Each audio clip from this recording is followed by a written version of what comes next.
Ah, damn it. I messed up. You see, trying to be perfect and I messed that up. What up, people? Welcome to the show. Thank you, everybody, for popping in. It's another episode of the OOC. Got the usual suspects in the house. Have a special guest coming in later on as well. But, Roberto, first off, tell the people where they can find you, sir. Perfect and easy, yo.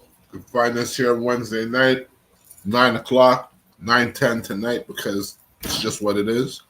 With my boys, them. That's it, yo. Absolutely. JG Shallon. Shout the people out, sir. Yo, yo, JG Shaolin Terrific, the undefeated, undisputed final boss of the 36 Chambers of Shaolin. Wagga! Catch us right here live on the OOC every Wednesday night with Nzo, aka the Abbott and the Osiris of the shit, the Spliff King, and the Professor of Gunja, alongside with Roberto, aka Mr. 100, aka Wagwan, no trouble did to anything will be irie.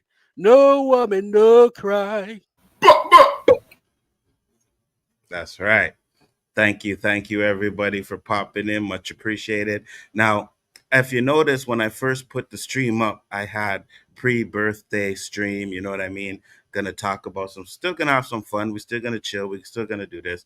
But some information came across my I say desk today, and I was just like, "Yo, what the fuck is going on?" So I got a message, and it was from a friend of Cole's. You guys know Cole has been on our streams many times.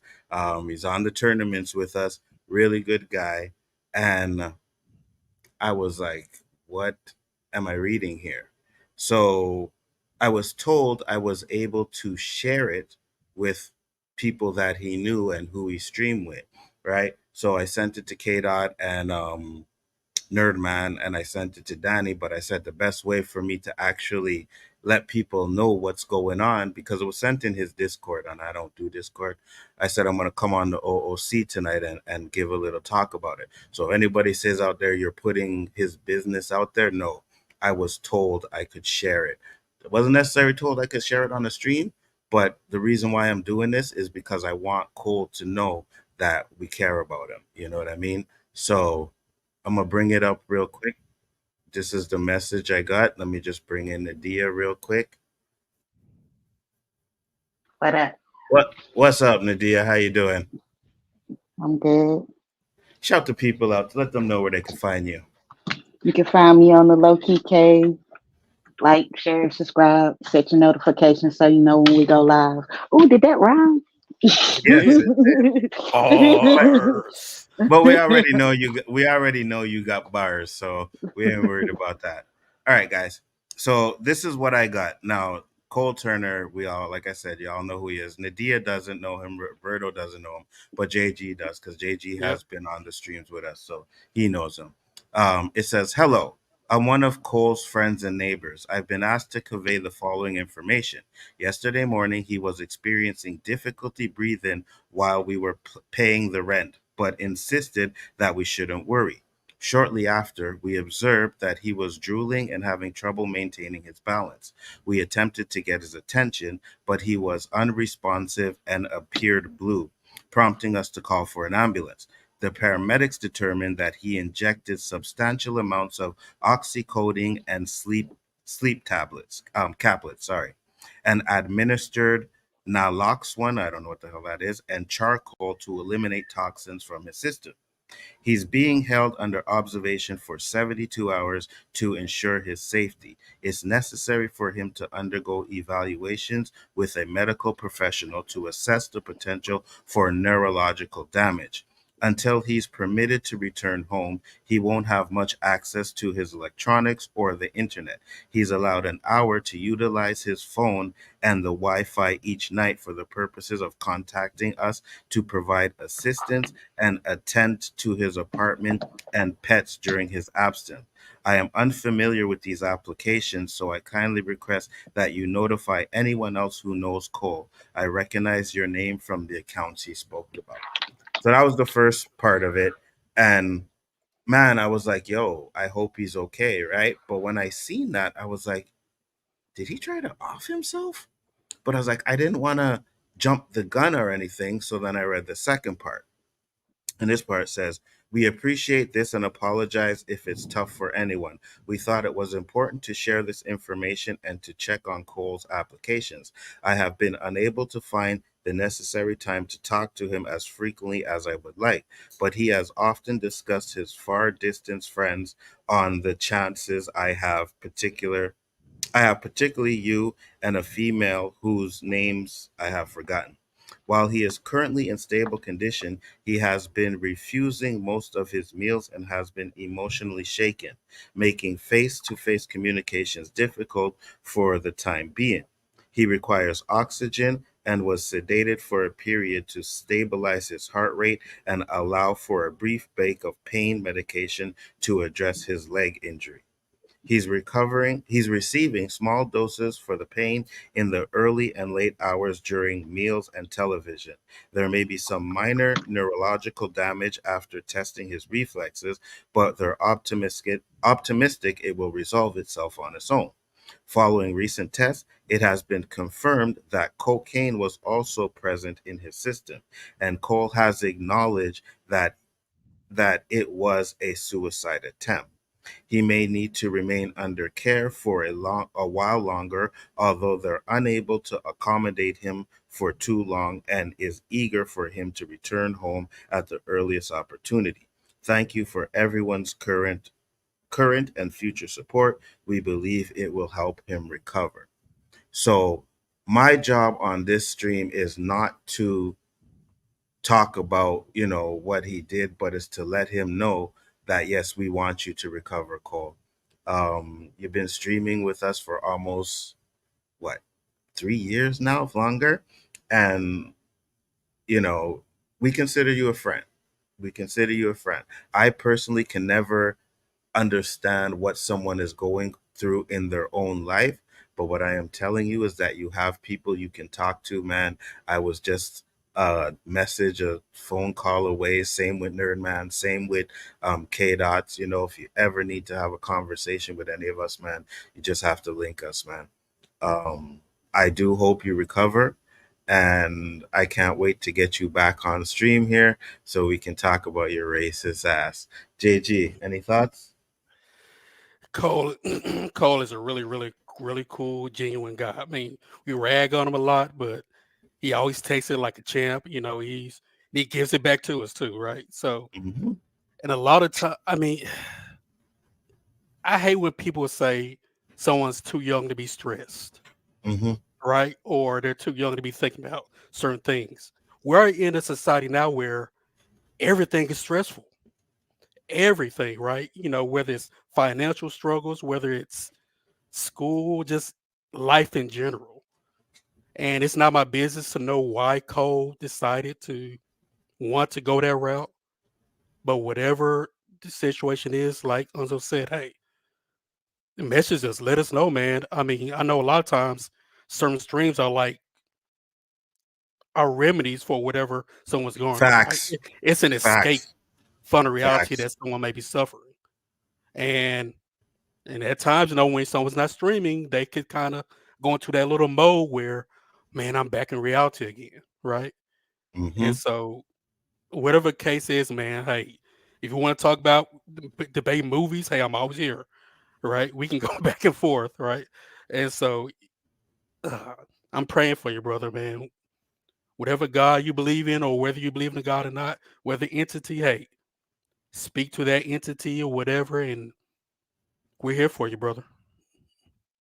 Absolutely. And that's what I'm saying, man. We will always be here for you, man. Like I said, yeah, we rag on you, But personally, and I know this for myself, like I don't make fun of people that I don't like or care about. You know what I mean? Yeah. Like if I don't like you, I'm not gonna make those kind of jokes with you. And I make those jokes with you all the time because I think you're a cool guy. I met him on MSK stream, and I'll never forget. I was like, "Yo," because you know MSK, right? You know his streams Yeah. already. So I'm like, yo, MSK have this racist fucker on the stream here and shit. I was like, what the fuck? Because I believe he slipped out and said the N word. You know what I mean? And I was just like, okay. But then I got to know Cole and realized, it's all in fun, it's all in jokes, and I think we can all take jokes, and I didn't have a problem with it. But I remember when the first time he was coming on my stream, Danny was gonna be there, and I was like, "He's gonna meet Danny for the first time, whatever." And I was just like, "Man, be careful with the racist stuff you say with Danny, because Danny might take it at least not when he doesn't know you, right?" But Hmm. Danny again got to know Cole as well, and we've always made those jokes. We talked about his KKK suit and all of that stuff, and he made jokes about his family tree. Said he has black people in his family tree, and they're hanging up. Anyways, it's just pure jokes, right? And if the streams that we did on Friday actually helped you out and made you feel like better, man, I'll do it every Friday. If I know that it'll help you out, I'll do it every Friday, or I'll do it on a day that I know you can do it, and we can sit there and we can have some fun and chill, right? Because I know when I was there how stressful it was, and I personally can say like I wanted to, but I don't think I would have ever did it. Cole actually attempted it, right? So that shows me that you need an outlet. You need maybe people to talk to, people around you. I don't know what's going on in your life that you thought that you needed to do that, but I can promise you from someone who wanted his life to end, it gets better, right? You just gotta fight it out, man. You fight out the hard times as much as you can. It's easier said than done. I know 100% it's easier said than done. But if Hmm. I can do it, me, then anybody can do it. And if you need support, if you need help, you know what I mean? If you need someone to talk to and be there for you, because not everybody understands depression. And I'm pretty sure you were in a depression to make you want to even do that, right? So I think you should talk to someone that's been in one, right? Because being depressed and being in a depression are two different things. I say that all the time. And I was in one. So if you ever need, man, just reach out to me, man. I'll be there for you. Um, don't matter when, I'll wake up and talk to you, man, if that's the case. We definitely don't want to see anything happen to you, brother. Not at all, man. So keep that spirit high, get better, and then we can get you back on these tournaments so that we can trash you some more. Because it ain't the same if we ain't trashing you, Cole. You know that. It's just not. And when I sent it to Danny, Danny sends his love, he sends his prayers. He was like, yo, I hope really and truly that you recover and get better. And I think that's going to be the sentiment from everybody that you streamed with, right? We don't want to see you go through these issues. We don't want to see you have these problems, man. I mean, everybody has problems, but at least at the same time, you know, get help, ask us for help. You know what I mean? If you say, "Hey, man, you guys streaming tonight?" and like, you want to, yeah, all right, let's do something. If I can do it, I will do it, and that's my promise, man. If I can do something to help you out, I will definitely do it. I know JG will be down. You know what I mean? If it's just a For fucking, sure. just me, you, JG, and you. You know me, you, JG, me, and you. We can find something to talk about. Your shitty fucking taste in A24 movies or anything, Hey, them right? A24 movies are fire, bro. I don't care what you say. Some Here we go. You see? So I thought JG would be on my side, but obviously he's gonna be on your side. Um Now again, I know you guys don't know him, but do you have anything you'd like to speak about or say anything, Roberto? Well, as you just stated, I don't really know him, but the situation affects many. We've spoken about it before. Yep. There's always someone you could talk to before making these decisions. Don't give up on yourself. Know that you talk to the right person. They'll put the sense in your head because everybody's been there. Not everybody takes out, right? Mm-hmm. Mm-hmm. I wish you the best, man. I hope you recover and know that there's people that care. I mean, there's other ways to find out, but now you know, so you should reach out. 100%. And the door will always be open, man. Anytime you need to be there, the door will always be open. MSK, the YouTuber, was cool. I would keep watching. Cole was cool, and I would keep watching. But their chat, yeah. Listen, Cole was good. Cole was a good guy. You know what I mean? He's still Cole, around, no? yeah, yeah, yeah. I say Well, one. I know. The Cole is a good Cole guy. You is know what I good. mean? I Yes, don't know thank him. you very much. Cole is good. I'm your partner. I got you. Thank you for correcting me, Roberto. 100%. Cole is a good guy, and he's fun to be on stream with. And it's always fun to laugh with him and, make us laugh. So, with that being said, man, all the best to you. And like I said, the door will always be open. If you ever need anything, just holler at us. All right? Missed, what's up with Cole? Hope Is he's that okay. Dandelion? What? yep. Yes, it is. Yes. Yeah, Dandelion. Well, if you go back and watch a stream, but just to make a long story short, Cole actually attempted suicide. So we're all just hoping he's going to be okay. Um, but like I said, this was supposed to be a pre-birthday stream. I had it up there before, and when I found that information, I was like, "Nah, I got to talk about this. I got to let people that care about Cole know, so that they can send him some love and let him know that we want to see him around some more." So with that being said, now I have something and I have to find it because let me see. Damn, it doesn't. Because I put up a poll, right? After last week's show, I was like, you know what? I need to put up a poll because someone told me I had no idea what the fuck I was talking about. So I In decided to regards to put up what? what's that? In regards to what? In regards to what? Yeah, you have no Uh, idea what you're talking about. About what? yeah, water being wet. You remember Oh, that oh, shit? here we go. Oh, we debating that again, bro. Well, we're not really debating it. I just wanted to show the poll that I put up. I can't really fucking find it right now because I've been posting so much crap on um I've been posting so much crap on X before. I just wanted to give the results of the poll. But unfortunately I got all this shit here with Oh, Chris. it's called destiny. It's meant to be. It's not meant to waste our time again. But we had this conversation. And I'm trying not to mention the topic because all of a sudden I start getting all this fucking stupid wet shit on my fucking phone. I'm like, Really? what's this? What is this? Like a Really? song and a fucking meme, and I'm like, hold on, what the fuck? Yeah. Well, And, your and phone's on this? one of them basically said we're both right, Your and phone's and your and, and phone. that's the people of today. You both right. Well, you were So At agreeing with least me it, too, dear. no. See, I was agreeing with you, but until also nothing is solid. So yeah, that's a whole nother thing. I mean, I can explain it if you want me to. Like, I can No, make it no, kind of so simple. with that, I had a headache So last week. Y'all talking about yeah, yeah, nothing is solid, so water's not wet. So yeah, what I was just what like, you pissed know what?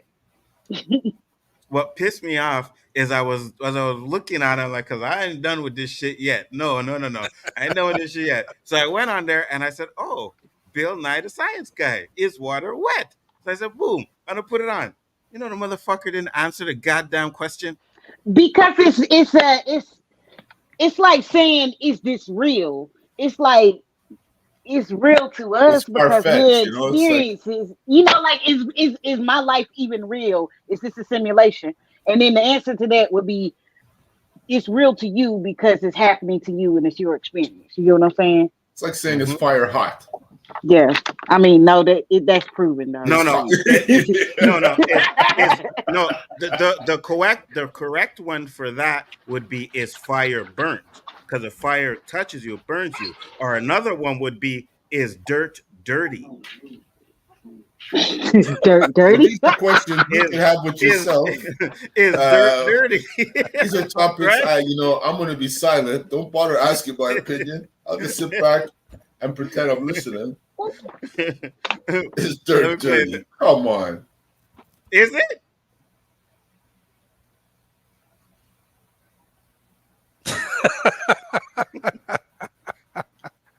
You can get an answer from the other two. I'm telling you right now. I'm with you, Roberto. I'm out of this one. I don't know. Everything is After- dirty.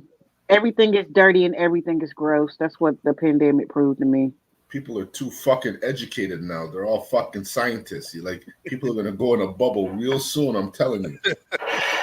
Every day I turn on, something is killing us. Something's gonna kill us. Something is poison. Don't go in your car in the sun. Don't wear sunglasses. Don't do this. Don't fuck. What? Facts. Everything What the kills fuck? Yeah, everything kills you. That's not something we didn't know already. You just try and hang around as long as possible. Ain't that the game? Come on. Pretty much. You know what? I'm here fucking watching this fucking video I was trying to share, thinking it was sharing on the stream, and you guys weren't hearing it. You guys didn't see nothing. No. What the fuck? All I see is this whatever you have on the Okay, yeah. Now I switched it. Spring. My vision's distorted. Something's distorting your Byakugan? This is all bullshit right away, I can tell you. Oh, wait. I can't get this wet. Thank you, Dandelion. Why does it matter if your scarf gets wet? It is a big deal. This scarf means a lot to me. Oh. I don't think you'll need to take it off. When you touch this water, you don't get wet. Wait, hold up. What do you mean, don't get wet? It's not water if it's not wet. Not necessarily. Water isn't wet. Fuck you mean water isn't wet? It's water. Yeah, but water isn't wet. How you gonna stand there and actually say some nonsense like water ain't wet? Water is the thing that makes other things wet. The property itself can't give itself its own property. He's right, Naruto. Bitch, you gonna side with him? Yeah, I'm gonna side with logic. Fuck you mean logic? You're the dumb motherfuckers that sit there and say some ignorant ass shit like water isn't wet. Tell him, sister. Fucking heathen. Listen to her, man. Water is touching itself all the damn time. Therefore, water is wet. Water is not wet. It makes other things wet. That's like saying I would soap just doesn't do make the itself theory wrong, clean. drop a bucket in It that makes fucking shit, other things shoot it on wet. them and say, are you wet? Christ, I can't talk to him, Shika. Your logic is predicated on the fact that this physical object isn't a physical object that touches other objects. Therefore, you're stupid. You're basically saying dirt is dirty because when you Oh, put it that's on where I was something got it other than from. dirt, that makes it dirty. The dirt itself isn't dirty, and water isn't wet. You're not wet. Fucking right about that. If the thing itself is touching itself, it has that property. Am I fucking speaking Chinese? It has to be something else. Why? Because it can't make itself itself. Lord help us. Y'all are all really saying water's not wet. Yes. Y'all can miss me with that shit. Out of your damn mind.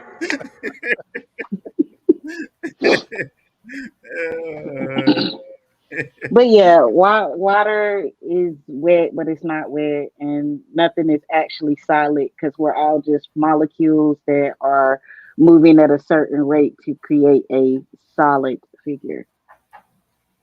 That was just some shit. When Perp sent me that, I was like, wait a minute, they really did that shit on Naruto? And Perp was like, no, it was dubbed over. No, that's a good fucking dub because it tricked me. You know what I mean? Danny said, if you splash water on water, does it get wet? No. So then water's If not water wet. could speak, we'd find out. Water's not wet. Water's not wet. Water can speak. You just gotta know how to listen. Water makes sound. Wait, what? Again. Oh, wait, hold on. Wait. Hold on, water. Hold on. Hold on. Water be talking to has you a in the DM? frequency.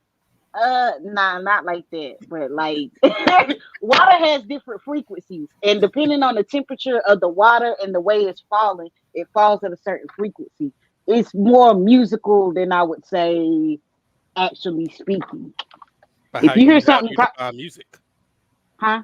How do you Yo, define we want to music? get science off our chest because you know I we took say a pass on this shit. I That's thought it getting was a spiritual free-for-all, and Roberto. esoteric. That's I'm That's not like going to wind break and down molecules. All I know is if I want to get wet, there's nothing else I'm putting on me other than water. Water makes you wet, therefore they go together. And that's it. If you guys want to split atoms and fucking watch shows and learn, that's your prerogative. All the power to you, to each their own. Water gets you wet. I just end the argument, like I said, stick a bucket in that fucking lake, throw it on them and say, are you not wet? What touched you? Water? Then shut the fuck up. We trying to dandelion, but as you can see, Roberto is shutting us down on I'm every that move that bitch. we try to I'm make, that one there. I'm with her. I see she's alone. I'd have backed her up. That's right. I'd have pulled a Chappelle right. That's right. Maybe you'll like this one, Roberto. Maybe you'll like this one. You're gonna pull some stupid person saying it now. Watch. No, totally different. Women love my skis, yes, it's magic, it's a blessing. When I die, I'ma go to snow bunny heaven. Snow bunny heaven. Snow bunny heaven. Women Good love my Lord. ski, yes, it's magic, it's a blessing. When I die, I'ma go to snow bunny heaven. I'm sure the shit's a hit. Bunny heaven. You know what I mean? Oh my god. I already had Mark with a C like, yo, that's fire. I'm like, no, bro. I think these guys came out the bar licked and they grabbed the cell phone and said, let's put this shit together. Yeah. Camel toe is black, Caucasian. Snow bunnies hopping on my This fucking shit's gonna go viral, you know, blasting off like spaceship. if it hasn't already. Extra basic. Did you hear the girl rapping about do your dick hang low? No. Yep, she said, do your dick hang low? Can I put it in my throat? Nope. Wow. Yep, she. Okay, so that's good. That's good. I'm glad you brought that up. I am glad you brought that up because this shit popped up on my stream today, and I was like, well, on my feed today, and I was like, yes, sister, preach what I'm talking about. Hold on, let me bring this one up. I know exactly what you're talking about. Do you? Yeah. This, you seen this? Yep. You seen Yep. this? Hold on. Yep. Say this. I hate that I bitch, see. Sexy Red. I promise you, I hate that girl. I hate her. I hate Me, her. I wish somebody would me make a diss record too. against her ass. I think I'm about to write a diss. I don't like that bitch. I don't like her at all. Like she be single handedly playing in y'all face. And I said to myself, who the fuck is her fan base? This is why I hate when y'all listen to her music. Like y'all keep saying like, yeah, man, but the beat hit. I don't give a fuck how much the motherfucking beat hit. Let me tell you something. Every time I hear that bitch in my motherfucking car, I turn her shit off because I know she detrimental to the black community. I know she motherfucking influencing young girls to pop they pussy open for a baby. I know that. I know that's what that bitch doing. And in the same breath, she's influencing these young girls to be ratchet, nasty, and trifling. And then she's telling y'all that y'all got carpet hair. So not only is she's influencing y'all to do that, but she's also insulting y'all at the same time. I hate that bitch. I promise you. I hate the fact that social media make everybody famous. I hate this. That's why every time I see one of my sisters going in on that bitch, I repost, share, like, comment as much as I motherfucking can. As much as I can. If y'all women up here got younger girls, okay, and within their teenage years, please talk to your girls, please talk to your teenagers about this bitch. Make sure you tell them that this is not the way to go because that's her fan base. Because everybody that I talk to don't really like her. So I be trying to figure out who is her fan base. It's these younger girls. It's these younger girls with fam. She is going to tear y'all daughter's self-esteem down. Keep fucking letting your daughter listen to this. I'm finna say some crazy shit. Keep letting your daughter listen to this bitch and see what happens. She gonna tear your What daughter's up, Jason? self-esteem down piece by piece. Sexy Red is making a mockery out of black girls' hair and saying it looks like carpet and saying that it's unattractive, along with turning your daughter into whores. I hate this bitch. with everything in me. And that's what exactly what I said. Fuck, I can't stand her either. I can't. And I hope a lot of people start to fucking realize that she is a plant and she is just there to constantly make us look bad. And she's doing a damn good job of it. And now Check I'm this out. sitting there. And your Oh, nigga, your Yep. nigga Drake is Yep. co-signing the Yo, fuck out of it. Canadian I'm at the Right, Drake. gym. piece of shit. I'm at Go the ahead, gym. Roberto. I'm playing my playlist on Spotify, and you could click that option for them to play music similar to what you're listening to. And I'm riding the bike and shit, and all of a sudden I hear this thing, and I'm like, "What the fuck is that?" So I try to get my That phone. Like offbeat shit. I said, "Don't tell me it's," and I open it up, and sure enough, it's Sexy Red. I'm like, "What the fuck was that?" Turn that shit off because there's nothing I'm listening to remotely close to that. You can press a button that says, "I never want to hear this song again." I couldn't press that button fast enough, Nadia. Oh my god! The first thing that came to mind was Nzo. Facts. I'm like, oh my god! Tell me that wasn't one of the stupidest fucking songs you ever heard. It is. It is. That goes in the record books with Waterworld and all these other major flops that happen. But man, to know that this girl is getting all this recognition, this is who they're pushing now. This is who, if you listen to music of today, you're bound to hear this girl. Yep. I just don't understand. Are we Leave that? You know the shit we talked about with how the brother went to New York and the Asians told him how blah blah blah about you black people. Not only can we not unite, we're very easily influenced, huh? Absolutely. And for fucking shit that goes against what we're trying to do. Facts. Preach, Roberto. Preach. Fuck, it's just mind blowing. Preach. 100%. I told him today, he said, "You have anything to talk?" I said, "Listen, nobody wants to listen." He says, "Bring that material." There's all kinds of shit I could say how I'm feeling, but unfortunately, we live in a very sensitive time.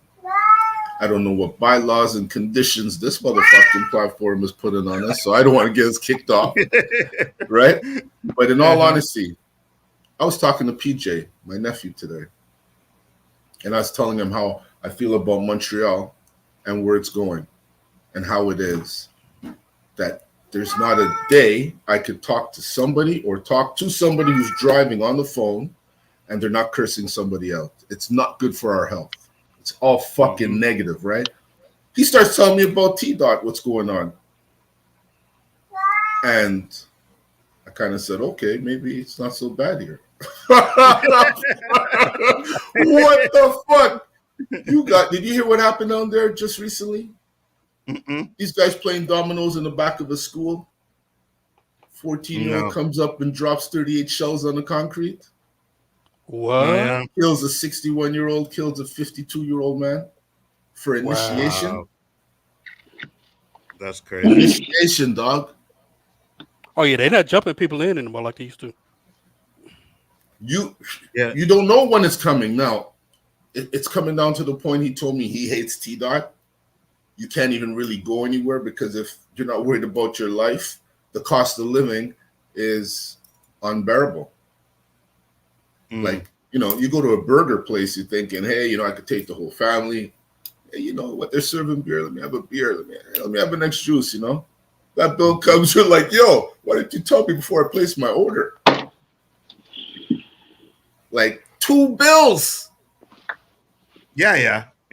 Almost 3 bills, Nzo, for a fucking burger joint. 100%. Unbelievable. If life ain't trying to turn us fucking upset, I don't know what could make us upset. I'm so glad I was brought up in the 90s. I don't listen to that ish, never heard her music. And I'm glad you don't have to be put up with that because it's absolutely ridiculous. That music is just... Nadia, you haven't said anything. JG, go ahead. Because I could just go off on her like crazy. So You hear about the drill beef down in Florida? No. Bruh, that's like a saga. This one gang was fighting against this other gang. They had like hit records about killing each other and shit. Um, uh, but one dude just died. His name is Julio Fulio. That was his rap name. Oh yeah, I heard Um, about him. Yeah. yeah, that shit, like watching the video about that shit, that was like a saga. I was like, this is sad. Like just the gang violence and then them like rapping about killing each other. Like it was just wild. Like they were saying the names. This dude put a picture of himself with the ops that he smoked, and then he was literally smoking. Like that was his album cover. Wow, She was wild. that's crazy. JG. Well, first off, with Sexy Red, I mean, Unzo, your cat got more talent than she does, man. It's ridiculous. That Facts. got me out in the background. That sound more entertaining. Oh, that was my baritone. That wasn't me. That was Roberto. That's my Oh, bingo. Roberto? Yeah, Okay, my okay. bingo. He ain't I happy. thought He's I thought chilling it with me, was but bad over there. too bad. But yeah, man, this gang violence. I mean, look where I'm in Memphis, Tennessee is like one of, if it's not the number one most dangerous place, it's in the top 3 or 4 by now. Um, People I mean, these are kids carjacking people and at gunpoint, and what happens? They get taken in, they get right back out and do the same thing again. Right? You got this gang violence where they're not jumping people in like they used to. They handed them a gun and say, "Hey, go do this, go do that." Because you got a lot of undercover feds, and it's like, no, because we jump you, that's assault and all kind of shit. We don't want that. So hey, here's the gun. You go take care of business, right? And what are these people fighting over? You kill each other over nonsense. You're still living in the same reality that you were Fake ass turf that they don't even own. don't even own. Facts. Jay-Z said it best. Take your drug money and buy up the neighborhood. That's how you rinse it. If you're gonna do all that shit, clean up your neighborhood. Clean shit up. The big thing is a lot of the older OGs, they were bad too, but at least they had some type of direction where they would direct the younger guys like, hey, no, chill out with that. No, you got a bunch of young kids teaching young kids, trying to teach them how to be men, and it's ridiculous. Yo, I can't even go outside the gas station without seeing at least 5 people with guns on their hips. I read I'm fucking one of today them. there's 188 murders a day, gun-related murders in the U.S. a day. Yeah, I believe it. Yeah. If That doesn't Canada, that would probably take a good 7-8 years. Fuck, you know. You know, Roberto, that's what you know about. Well, yeah, Exactly. documented, exactly, That's what you documented. know about. Mm-hmm. It's and to hear that it's still a debate. Like when a hammer hits you, it hurts, no? Oh, Yeah. look at that cat. Like fuck, how many times you got to get hit? For real. Fuck, man. Like the rest of the world should just be talking about that. And then the slogan should be police your own fucking territory. Take care of your own. Stop sending money to people and getting no money back in return. Like, because all this millions of dollars that would be sent into all these places when so much shit is going on in their own backyard. I ain't even just throwing the US in there. That's Canada too, man. Canada is fucked up too. 100%. So much shit, and it doesn't make sense. 100%. But I think, like we talked about last week, man, and I think Nadia said it, like we need a whole new restructuring of government. You know what I mean? Mhm. Because they don't have nobody's best interest in heart, definitely not ours. It's all about themselves, and they could care less about us. You know what I mean? And I mean people in general. But we're on the bottom of the totem pole, but you know, the rest of the people are just right there behind us, you know? But I So don't know if it was so in your face back then, Anzo. Now it's pretty much, I'll tell you what you want to hear till you fucking vote for me.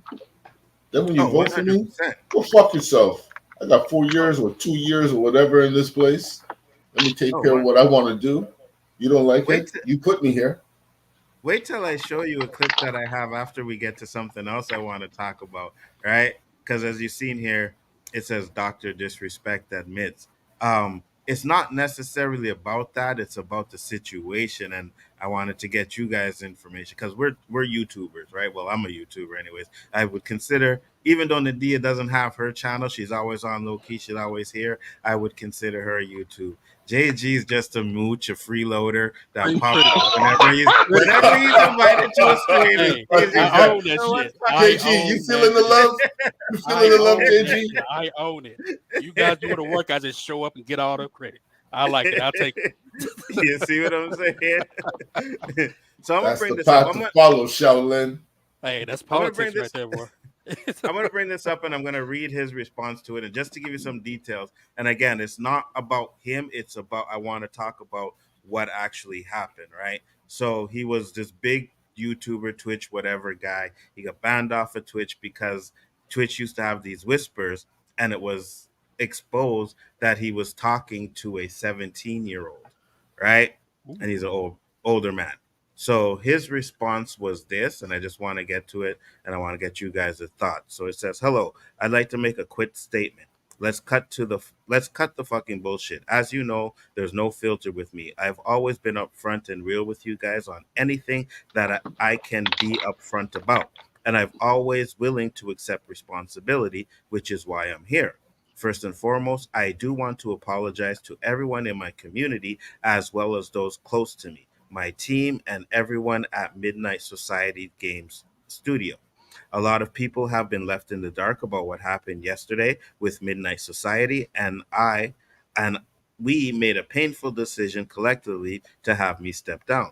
Our team is full of incredible, talented, good people that have high career ambitions and families, and I never want to jeopardize the culture we have carefully crafted.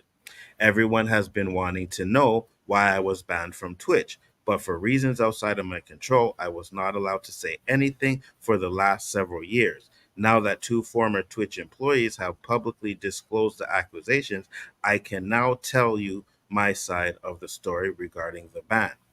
There were Twitch whispered messages with an individual minor back in 2017. The answer, okay, were there? The answer is yes. Were there real intentions behind these messages? The answer is absolutely not. It doesn't matter. Thank you. Thank you. This is what I wanted to discuss on this, right? Because I know there's people that are defending him and coming to him and whatever, but we'll get to that. These were casual, mutual conversations that sometimes leaned too much in the direction of being inappropriate, but nothing more.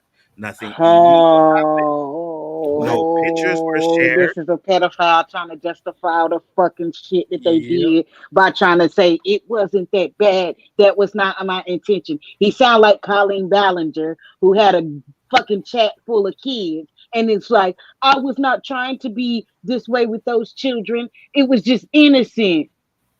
Yeah, I heard about that story on Saggy's Yeah, stream. yeah, yeah, And yeah. shout out to Saggy Reality. Change her name. She's been talking about this and putting up some good content over there. So make sure to check that out. But he continues, nothing but nothing more. Nothing illegal happened. No pictures were shared. No crimes were committed. I never even met the individual. I went through a It lengthy doesn't arbitration matter. regarding a civil dispute with Twitch, and that case was resolved by a settlement. Let me be clear. It was not a criminal case against me, and no criminal charges have been brought against me. Now, from a moral standpoint, I'll absolutely take responsibility. I have never entertained these conversations. I should have never entertained these conversations to begin with. That's on me. That's on me as an Oh adult, a man. husband and a father. It should A have never happened. husband. And a Yeah, father. Oh yes. my god. I'm not I'm not perfect, and I'll fucking own my shit. This was stupid. Now, with all that said, don't get it fucking mistaken. I've seen all the That remarks and labels being thrown around so loosely. Social media is a destruction zone. I'm no fucking predator or pedophile. Are you you are. kidding me? Anyone that truly knows me fucking knows where I stand on those things with those type of people. Fuck that. That's a different level of disgust that I fucking hate even hearing about. Don't be labeling me as the worst of the worst with your extravagance, um, and get the fuck out of here with that shit. But I think I've said what I needed to say regarding the ban itself. That's it. That's why Twitch made the decision in 2020, and then the rest of it is just thanking his team and stuff like that. Good So job, Twitch. the reason why I wanted to bring this up because I know y'all have girls, Yep. right? Yep. Your thoughts, Roberto?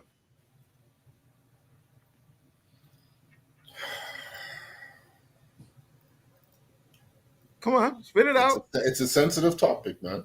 Yeah, I know, and that's what we're here to talk about. What does the vast majority think? I mean, Nadia pretty much spread it out. He admitted to it. He shouldn't have did it. So the fact that he's trying to downplay it, though, that's the stupid. That's the shit I don't stand on. Don't try to downplay it. If you knew it was wrong and you were hiding it, if you have to hide anything, then you know you're doing something wrong. Then on top of that, if you knew she was a minor, as soon as those words that I'm this age, hang up, block, get the fuck out, abort mission. There's no. You looking like a Chris Hansen, like Chris Hansen about to come out. What are you doing? What do you think you're doing? And that's what I'm saying. Like, is there any reason for an adult to be having conversations with a 17-year-old? If they are not related to you and you are not their mentor, or you are not on a client type of situation, like a psychiatrist or just this is therapist, or no, there's no fucking reason. I don't talk to the teenagers in my neighborhood. Because as long as you ain't leaning on my car, hitting my car, or doing nothing to my kids, why do I need to be talking to you? Unless you just being friendly, hey, how you doing? Walking by. It's fine to be cordial, but I ain't got none of these kids' Instagrams, nothing. I remember when I was a teacher, these kids used to send me Facebook requests. No, hell no. You don't need to be my Facebook friend. Hell no. JG? Well, like Nadia said, there's no reason for a grown man or woman to be talking to an underage child. Mm-hmm. In that, I mean, like Nadia said, as soon as they say I'm 17, oh shit, yeah, we got nothing to talk about, right? Because they were an adult. It's just an immoral thing. You're married. You just fucked off with your wife, whatever. But now when you reach that minor stuff, there's no way to downplay that. It's almost like, oh, I was going to steal out of a store, but I didn't put my hand on the bag, so I'm not a thief, right? Or just because you didn't engage into the physical act of pedophilia doesn't mean you're not a pedophile, right? That was a minor. You have a child. So if an adult came to your child with that same shit, what would his reaction be? Exactly. So and I'll give more a little context. Like the whisper, I don't know, but it was said that she whispered him first, right? She tried to contact him first, and it's not 100% sure, but the way he knew it was a minor he was speaking to, right? And it's not in there, but I've heard on other streams, and I think there was somewhere where there was actually a plan to meet up at the Comic-Con. So if that's the case, then yeah, that's intention, bro. Like, so I'm a YouTuber, right? I'm gonna be fucking 50 tomorrow, so ain't no 17-year-old in my DMs. But if one was, I'd be like, no, thank you very much. It's flattering, but block, and I'll never speak to that person. Because the first thing that would come to my mind is this is a trap. You know what I mean? Like, this is a trap. They're trying to trap me, right? They got some 17-year-old DM me, whoever, right? Whoever, because supposedly, because I think Paul was on the stream and he's talking about how the community is like they try to like do stuff like that to catch you into. Oh, what's up, Danny? Okay, I got you the link. So they try to like catch you with pedophile stuff and then say you're this and that, right? But my thing is, I don't care how old you are. If you're over age, you should not be speaking to a minor. There's no reason to. What do you even have in common with a 17-year-old? You know what I mean? To be like having these kind of conversations and be like, what do you have in common? Nothing. I know that, right? So that's why I was like, if you guys found out that your 17-year-old daughter was talking to a grown ass man, how would you feel? We fighting. Me and that, bro. I would tell my wife, get that bail money ready, baby. So I'm finna go off. 100%. Crazy. And I know it's like, oh well, and because I've said it, we've talked about it before, right? Where I've said like, yes, some of these girls. What's up, Danny? Well, man, how y'all doing? What up, Doing Danny? good, doing good. Where I said that some of these young girls, yeah, they may try and holler at older men, right? They may do that. Some of them may be attracted to older men, whatever. But as an older man, you have to be like, nah, I can't do that. Like that Discipline. Maturity. Sanity. 100%. Logic. Like, damn, you something. 100%. Because I can't say when I was 15, this 20-year-old was trying to talk to me. Granted, the girl I was with lied about my age. But when I told him I was 15, he did not stop talking to me. You see what I'm saying? That's You not see what I'm surprising. I saying? had a college roommate that did the same shit. I'm like, all right, bro, you have to get College? out. Yeah, he was no. in college. He was messing with a 13-year-old. I said, nigga, you get your ass out this door. I'm Get your ass reporting out this you. door. I'm calling the hell. I no. did. I said, no, I'm not. I ain't think you ain't finna get me caught up in your bullshit because you can't like get an you- 18-year-old girl. You want to go get a little 13-year-old girl? Hell That's no. like you being a father and all your friends is deadbeats. Like, Nick, Mhm. you don't look Exactly. at your friends and be like, how the hell you not see your child every day? Like the grown-ups have to be grown-ups in that situation. You know what I mean? And we're just talking about this YouTuber Danny that, you know, he got caught talking to a minor, a 17-year-old. So they banned him off of Twitch and stuff like that. So we're just saying, like, there's no reason. Like, it sounds like you're trying to make excuses, saying, oh well, you know, he knew she was 17, but says, oh, I didn't send no pictures, or it kind of got, you know, sexual at points. And I'm like, what's the reason for you talking to a 17-year-old like that? You know what I mean? It just doesn't make no sense. And I personally would be like, nah, can't do it, man. Can't do it. I'll tell you this. When I think I was 40, I was talking, well, sort of dating a 25-year-old. And even with that age difference, I was Giving like, that girl worms. what's that, Danny? What? You giving that girl worms. Shut up. but yeah, even with that, like there was the music my son was listening to, that's what she was listening to. You know what I mean? Like, and I'm just like, there's no, like, there's some common ground, but not enough to I think think that you're gonna be with this 25-year-old. you Go gotta ahead, be Danny. 10 years or less. I could do it 10 years or less, 10 years 100%. or less. Exactly. When you're an adult. Yeah, 100%. Like a 20 can't talk to a 10-year-old, but let's say a 30 could talk to a 20, a 40 could talk to a 30. That's reasonable. But you start getting to me 15 plus, then there's just gonna be a generational gap. 100%. My wife, she's 7 years older than me. Oh, you're younger than your wife? Yeah. Okay. Big pimp over there. I see you, bro. I've always been attracted to older women. Okay. What's up, Mike? How you doing? He had the nerve to bring up as a husband and father. How about as a husband and father, the only 17-year-old he should be talking to is his own? Absolutely. 100%.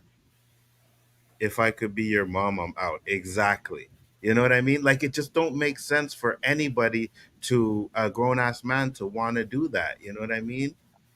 If you do, you have problems. I'm sorry. You have problems, you know, and I don't know the man for shit. I never knew he existed and until this shit started happening, right? So there's all kinds of stuff like that. I think But there's for an me, age limit to that. Now let's just say, for instance, you 40 years old, Mm-hmm. and there's a 60-year-old. Y'all grown, man. Y'all way beyond grown. Yeah. Y'all want to do what you want to do. I mean, but it gotta be a certain age of that. Like I don't see a 40-year-old talking to a 20-year-old. That's crazy. Absolutely. But, And then I mean, them women are doing it all. Them women are doing it to them basketball players. Yeah, but why are they doing it though, right? Because they got the money. You know what I mean? My broke ass ain't getting a 20-year-old. That is true. That is true. But also these are the same women that the red pillars are saying y'all wash because you're over 30 and you have kids, but yet they can still pull 20-year-old boys. Don't Because I'm saying boys, because you ain't no man till 25. Let's get it. That time's about to change because the WNBA is getting popular. Yeah, I give it another 4 or 5 years, and guess what? There's gonna be some young studs scratching around them old cougars. So it's just a matter. Yeah, no, you know what? I agree with you too. But the question is, Danny, will some of those older cougars be going after the young studs as well, right? They will. And then they get the money to flash it. Exactly. Now, $250,000, you can live a kind of moderate lifestyle, especially depending on what city you're in. But if they start getting them $1 million contracts, and look how Nike did Caitlin Clark, that's going to be the trickle effect. So they're going to start getting them millions and start feeling themselves. And she couldn't to work dressed in Prada. Okay. Just keep your eye on that and see what happens. Facts. What's the age limit that you think's a good distance, Roberto? What do you mean? For dating? Like if you're dating a woman, you think 10 years, 15 years, the age difference. What's a reasonable there's for some, you? There's some people who have old souls, It's a very small percentage, but you could have those scenarios where you run into somebody who has an old soul, and that's where somewhat you could communicate outside of having that rush of you're able to draw somebody younger at an older age, Roberto, let me ask you a more direct question. What were the age that you could be comfortable with your daughter dating? Good question. At her age now? Her age now, what's the oldest man you would want her to have a relationship with, and the youngest? I would say the oldest, well, she's 25 now, so if a guy in his early 30s, mid 30s was interested. See a 40-year-old man. Like, no. What he bring to the table? Can you build the table? You know, Roberto. Well, he say he's 40 years old. He love hockey. Is he a prince? Yeah, put all the checks on him, Daddy. Put all the checks on him. He loves hockey and all that. He loves hockey. He works out. What kind of luggage is this guy carrying? He's 40 years old and he's looking at my He's never been married. He ain't got no kids. Never been married. That's, either way, that's what you're saying. If he was married or wasn't married, you're going to question it. Why weren't you married? Why weren't you married, right? And then if you were married, why aren't you married? What happened? Yeah. Mm-hmm. Did you fall? I mean, that's valid questions, though. That's just rounding out somebody's history. They are, and these, I think, would be father questions thrown out, and if they're not, then I guess you're one of those irresponsible parents. I mean, to be fair, when I was like 25, 26, I had a girl's mother ask me what's wrong with me because I didn't have any kids. Right? At 26? Yes. At 26, yes.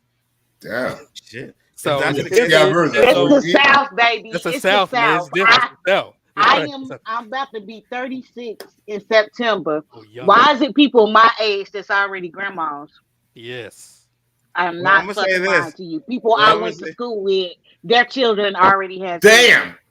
Yeah. Well, I'm gonna say this. Since that lady asked you at 26, my son is about 26.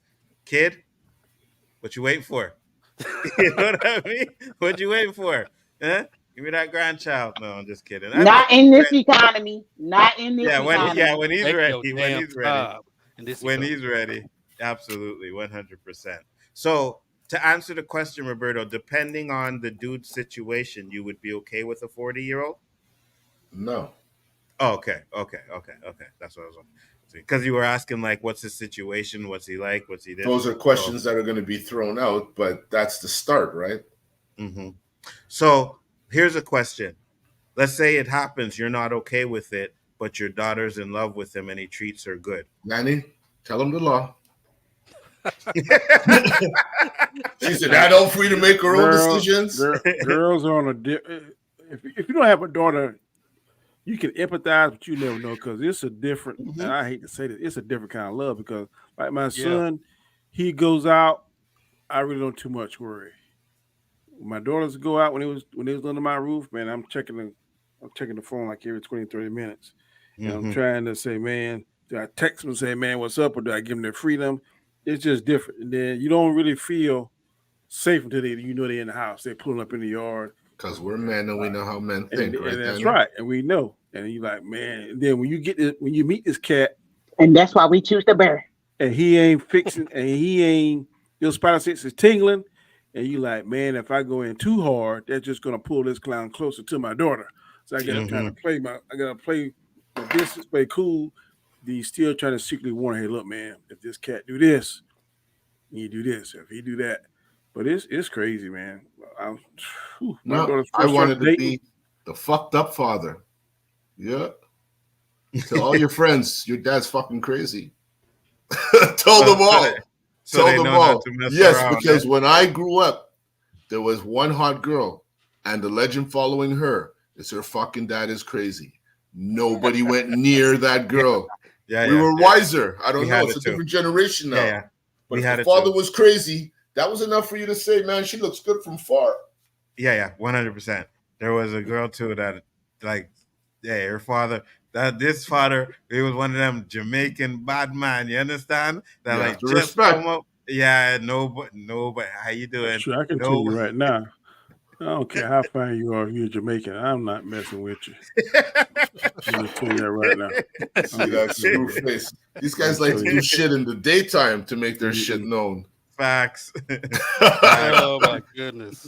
I'm right there with you, Danny, because when I first encountered, and it wasn't because Roberto and his family's Jamaican, so I chilled with them a lot, right? It was the ones that had just come up, right? Yeah, they're the foreign. Those are the ones. There was this one dude, man. These motherfuckers are crazy. Yes. Like always mad. Like every time I see him in school, I remember the first time I seen him laugh, I was like, holy shit, this guy laughs. You know what I mean? I'm gonna tell you, I got so much respect. I was playing Call of Duty one night with a bunch of Jamaicans, and I was the camp. I'm just camping, boy. And man, my name was like a Devil Dog King, and I must have lost the game for him or something. Devil Dog King, you sucker! Man, they had to say number that one time. I was like, okay, click. I was trying to delete my name, get me another screen name. But man, I don't mess with them. They got it right away. Go right ahead. 100%. Not lying about them guys that came in. They were. You see up here, we used to have things called like a shum. You know, you insult them with insults. And everybody laughs and everybody goes, whoa, you know, like you stir up the crowd. Like it's a battle of insults. Them guys didn't come with insults. So I remember I dropped one on this guy who just came in. He fucking tried to stab me with a pencil. Wow. Yeah, 100%. I was like, this motherfucker's crazy. I jetted. This man chased me in the principal's office because, I kept running. I ran in the principal's office thinking it was safe. This guy's still trying to get me. I said, these motherfuckers are crazy, yo. 100%. You got to make friends with these guys. Yo, I'm Jamaican too, Oh my goodness. 100%. Like, and it was when they first came up here, they felt like they had to prove something, right? So you would see that, bro, Danny, I'm telling you, they would never fucking smile. Well, I don't know. Just pure screw facing. You want me to give you a comparison, Danny? It's one thing when you got that kind of outlook and I can understand you. But then you got that outlook, and I can't understand nothing you saying, and you said stuff that might be plotting. I ain't lost nothing in that crowd. They see the land of opportunity like nobody else because where they're from, it ain't that easy. It's like, for instance, when I went to New York when I was younger for the first time, and I saw a car dealership, and I said, how the fuck they get in that car out? Man, Nzo, if I tell you they had 6 fences, like prison height. Like, what are they gonna put the car over the fence? Well, you don't want to put it 6 feet. Prison height, barbed wire with fucking dogs in the parking lot. Yeah. Them guys come over here and see our cars just sitting there like that. That lot is empty, yo. Facts. So that's how them guys come with the same mentality when they come over here. Yo, if I kill 6, 7 men, they just send me back. Facts. 100%. That's if they get caught first, you know. And you want to know the funny thing though is this guy that I met that was like, screw face all the time. The man ended up being a poom poom. I could not believe it because after you get to know somebody, right? This dude started dating, and I'm gonna say it, a Scotian gal. And the Scotian gal turned this man into a punk. I am telling you, we were outside of the house one time, right? And these two white girls that used to live next door, they're like, "Oh, can we take the kids to the store?" He was like, "Yeah, fine." So they took the kids to the store. She came back and she said, "Hey, where are my kids?" He said, "Oh, he went to the store with so and so." She said, "Oh yeah, wait till they get back." They got back. She lived on the third floor. She went in the house and pulled out this. I don't even know how she lifted this fucking armoire or whatever. You know what I mean? Like where you put your TV and shit and all the glasses and everything, and threw it over the fucking balcony because he paid for it. She stayed home one day from work and hid in the closet. And of course, the man thought she was gone. So what he do? He called a gal. She jumped out the fucking closet and stab him in his arm. He had to get like stitches on the inside and outside. Oh my! Not the closet. This is. I'd have been straight up. I'd have been gone from her. Danny, 100. he stayed with her until they deported him to Jamaica. And she crazy because even if I didn't, I knew some kind of voodoo magic or something. I'd have fixed her. And I tell you, over 15 to 20 years they were together. Wow. Yeah, so that's what I'm saying, man. Dandelion said, hold on, let me get some comments here. Dandelion said, I like when they actually have shared culture referencing. Remember a time before cell phones and when kids were free range and heard music from the 70s and 80s, that sort of thing. What up, Tony Robinson? What are you guys saying? Free range kids. Fresh off the boat, Haitians are weird too. Hey, he ain't lying, bro. He is not lying. Oh my God. I dated a Haitian chick one time. Bro, let me tell you something. They some ride-or-dies, but when they get mad, they're speaking that fucking French. You know what the hell they saying? Oh, I'm out of here. I ain't dealing with this. Hey. Just we fatigué. What? Not just we fatigué. Hey, we had some Haitians in our building, right? Roberto knows them. So, Wyclef came down here and did a concert. You remember that, Roberto? Yeah. The Wyclef concert? Yeah. These Haitians cats, when I woke up in the morning, I was chilling outside, like, yo, come. These motherfuckers had Wyclef's turntables in their basement. They had Wyclef's turntables in their house, bro. They rushed the fucking stage, and Wyclef had to bounce. He couldn't even finish the concert. Them Haitians were wild. I can't even remember why they did it, but they rushed the stage and they had his turntables, right? Wow. So PlayStations, when they first came out, right? Call 911. Hold on, Danny. Here's this one, Danny. The PlayStation 2 and the Xbox 360 had just come out, right? So the man's like, yo, if you need anybody that needs an Xbox or a PlayStation, just let me know. Right? I was like, cool. So I went to work one day and I was like, yo, I know these people that are so-and-so, right? I had 8 people that wanted him. This motherfucker came to my house the next day with fucking 8 PlayStations and PS4s. Wow. They robbed the fucking truck, bro. The truck that, delivers the systems. They robbed the truck. They was on some Fast and Furious stuff. Holy shit, these dudes did not play, bro. These Haitian cats did not play. Trust me. So, don't mess with them. But now that Danny is here, Danny came in, and how was the stream, Danny? It was good. They was talking about some stuff over my head. I didn't really. But was there hate? I don't know. Fredo was the only one that really cared for it. Okay, so he did. I had a feeling Fredo would like it. Yeah, and the rest of them. But I mean, I understand. It's whatever. All right, you want to ask your question, Danny? Question I had is that dilemma because there are two people that were high standing at one time, and now they kind of fall out of grace. One of them being former President Donald Trump, and the other one being Sean Puffy Combs. And I like to wear suits from time to time, and I have a couple of Donald Trump ties, and I have several Puff Daddy suits. What they call them? Sean John. I have 3 or 4 of them. So my question is, since they fall out of grace, should I get rid of my Trump ties, or should I get rid of my Sean John suits? And I know I'm not going to buy any more Trump ties because I just can't stand that sucker. But I'm going to try to set up every Sean John suit I can find because they done stop making them. So am I wrong for supporting them, or it don't really matter? I think everybody still listen to R. Kelly and hey, I was listening to Ray on the road today.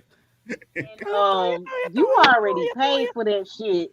The way Balenciaga was basically pushing pedophilia and nobody got rid of their Balenciaga, nah, keep your shit. Sorry, I lost track there. It's okay. Did you get Danny's question? No. Okay. I was saying. Danny got some stuff. I was saying Sean John and Donald Trump have kind of fallen out of grace. Mm-hmm. And I have certain items that they heavily promoted and sell. Okay, I got the suits and stuff. A couple of ties and suits. My question is, should I get rid of those items? And part 2 of that is, I know I'm not going to get rid of the suits, but would I be a bad person if I purchase more of Sean John suits? Not if they're on sale and they look good.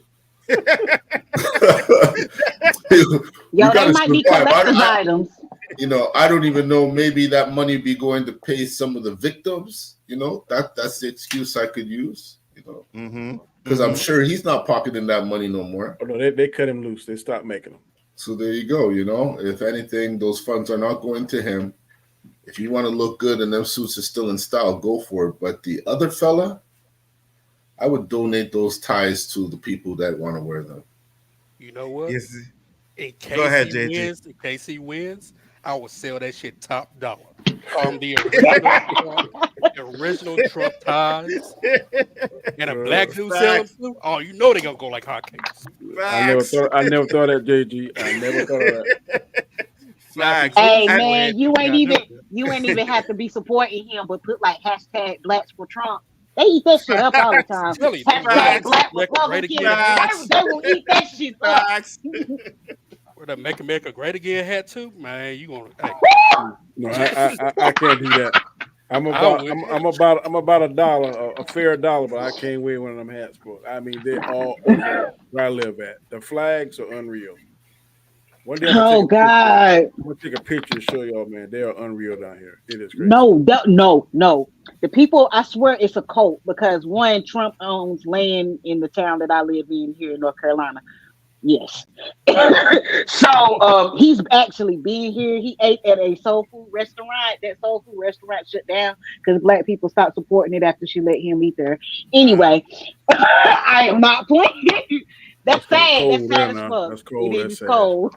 Yeah. But yeah, I swear this is why I say he supported.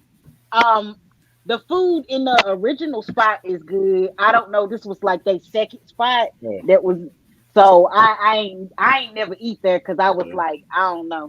Anyway, but I saw somebody with a. This is during his first run for president, like the one he actually won. So I'm walking and I see this big ass RV, and I'm like, what the hell? That motherfucker had a RV with a wrap on it that said Trump train. And I was like, yeah, this is a motherfucking code. This is a code. Trump train, like you driving around an RV that says Trump train? Like you paid to get that shit put on. Wow. There's a guy up here who has Trump for Canada. We need a Trump in Canada. He has fucking U.S. flags all around his truck, driving in Montreal. Really? Yep. I saw him by the Carry Square. Wow. A big pickup truck, not something that, a little, F-150. He has a big truck, and he's making sure he has big signs. Everybody see he loves Trump. Is he American or he Canadian? He's a wannabe. I'll tell you. I think it's weird when people want to be American. It's because of Trump. Because there was a point here where family members didn't talk to each other. Friends broke up because these guys are coming like Jehovah's Witnesses. They're not trying to tell you they're following him because of their perspectives. They're saying you need to follow him too. Mm-hmm. And if you're not, yes, thank you. I agreed with you. And if you're not following him, let me discredit your news. Let me discredit your information. Let me discredit your intelligence. I know what I'm talking about. Yep. So I'd rather not have that tennis match and just press flush and watch you go fucking down, and you don't exist anymore. It's like shit. It's so weird because, like, I don't know how to feel. Because I remember going into my kids' school, and I went into the nurse's office because my son was sick one day. And I look, and she got a picture with President Trump, and I'm just like, well, this is when he was president. I was just like, I don't know. I don't know. She likes me. It's almost like satanic shit. So, oh my Danny, God, you're one of them. Danny was asking the question, and I told her, "Well, Danny, if you want to know the answer, you gotta watch the OOC where we'll discuss it there." So I was saying, and I say like Roberto said, it depends on how you feel about the person, right? Because I still listen to R. Kelly's music, I still bump that shit, right? But if I had a Trump tie, I'd probably fucking want to get rid of that shit too. I'd probably never wear it again, but I'd probably wear Sean John. You know what I mean? 100%. So it all depends on what you feel about the person. Like, I know. But in your case, Nzo, yes. What the songs you were listening to of Kelly, he was a law-abiding citizen, or at least he wasn't caught yet. He wasn't hold on. He wasn't brought to the forefront of his wrongdoings, right? So you had no reason to say, hey, this guy's fucked up, and I'm still listening to his music. We found out after those musics touched some events in our life. So it's hard to get rid of it. Yes, 100%. Don't act like we wouldn't still stepping in the name of love after that 15-year-old incident. We cannot act like we wouldn't. The fact that he was acquitted by that is just the craziest shit to me. I've never seen the video because I refuse to watch it even to this day. There's so much subliminal shit out there that we don't know about. I actually watched the video. It was him, right? And you're right. But I think the reason, but I think the reason why it made it easier to go back and listen to his music after that is because he was acquitted, right? Now, if you go back, we all know why he was acquitted, because he was making fucking money for the industry and he was their cash cow. So you're going to do anything you can to protect that 100%, right? But I'm talking about today, after knowing all of the allegations, I still listen to his songs. And the reason why, like Roberto has said, is because some of his songs got me through the toughest times in my life. You know what I mean? Like, there's some of those songs where I felt like he was singing to me. I wish I could turn back the hands of time. All those type of songs really touched a chord, like, especially when I was going through my depression. That's all I would listen to, and I felt like he was speaking for me. So it's hard for me now. Was he talking to you when he would say, "I'm a flirt"? He probably was that, and feeling on your booty. 100%. Because I was definitely trying to feel on some booties. So, about getting freaky the club? Was he talking to your spirit then? I've got freaky in the club too. So yes, 100%. 100%. He was talking to me. Oh my goodness. Yes. Oh, goodness. But yeah, I mean, honestly though, if you like, you can make a case about not listening to or supporting anybody if you want to be honest. And I mean, like with other people, you might it might be hard for you to justify the shit, but like seriously, like if you want to keep your shit, keep your shit. If you want to get rid of, get rid of. If you want to sell it, sell it. I mean, I'm definitely keeping it. That's hey, listen, what you do, Danny? I'm on the look for Sean John right now as we speak. And what you do, Danny, is you test the waters, right? You throw one of Trump's ties up on like eBay where they have to bid for it and see how much you can get for it. And if you can see that like that fucking $10 tie can get you like 2-3 bills, oh yeah, all my motherfuckers will be going up there. 100%. I ain't gonna buy no more of his. Well, that's the thing, right? So I wouldn't purchase any more R. Kelly music, right? But I'm not gonna stop listening to the old stuff that touched me. You know what I mean? But Dandelion sent this article. It said Donald Trump's bus crash poll, Staten Island rally, trust Jesus. You make that similar argument about Michael Jackson because he was accused of a lot of stuff. Yep. You see, but the problem is though, and I still to this day, I don't believe he did it. You know what I mean? And I'll never believe he did it, right? And let me ask you this: would you send your kid to Never Land when he was at young age? Hell no. There. First of all, my kid ain't going no fucking well without me unsupervised. Exactly. I don't care That's who Michael the fuck Jackson. you are. That's the king of pop. No, but it doesn't matter. I don't give a fuck. Well, my kids saying you have room for me and my wife too. Just like that 17-year-old talk to that grown man. We'll all my see kid you ain't going to that Michael Jackson ranch. Talk about something. Would you like your kid stay at my house with Bubbles? No. No, but he used to have the kids sleeping in his room. And exactly. I believe that shit happened. I don't give a fuck who you are. You ain't sleeping with my kid. There was a video where they asked Usher, would you send your kid now to Puffy? To go to Puffy? He was like, and he said, hell no. Nope. Right. Because we all know what happened to Usher. His mom said him. And that was a bit. Do y'all see how Justin Bieber acts around these? Like he don't even fool with the celebrities like that much anymore that he used to hang out with when he was younger. They did stuff to that boy. I don't care what nobody say. Yep. So what if it's a group of kids, Roberto? Now there's no I chaperone my kid on all their field trips. There's no sleeping in his room or anything like that. There's just like 20 kids getting to hang out with Michael Jackson. I'm there, like I said, I'm there. Chaperone. Yep. I need the TV. And all the parents should be there too, because I ain't watching all these kids. All the parents should be there too. That's like your kids going to a birthday party and it's like, oh, it's for 5-year-olds. You can just drop them off. No, the fuck, I'm staying with my kids. All the parents were there. Like that. All those parties I went to that I brought my daughter to when I stayed, all the parents were there.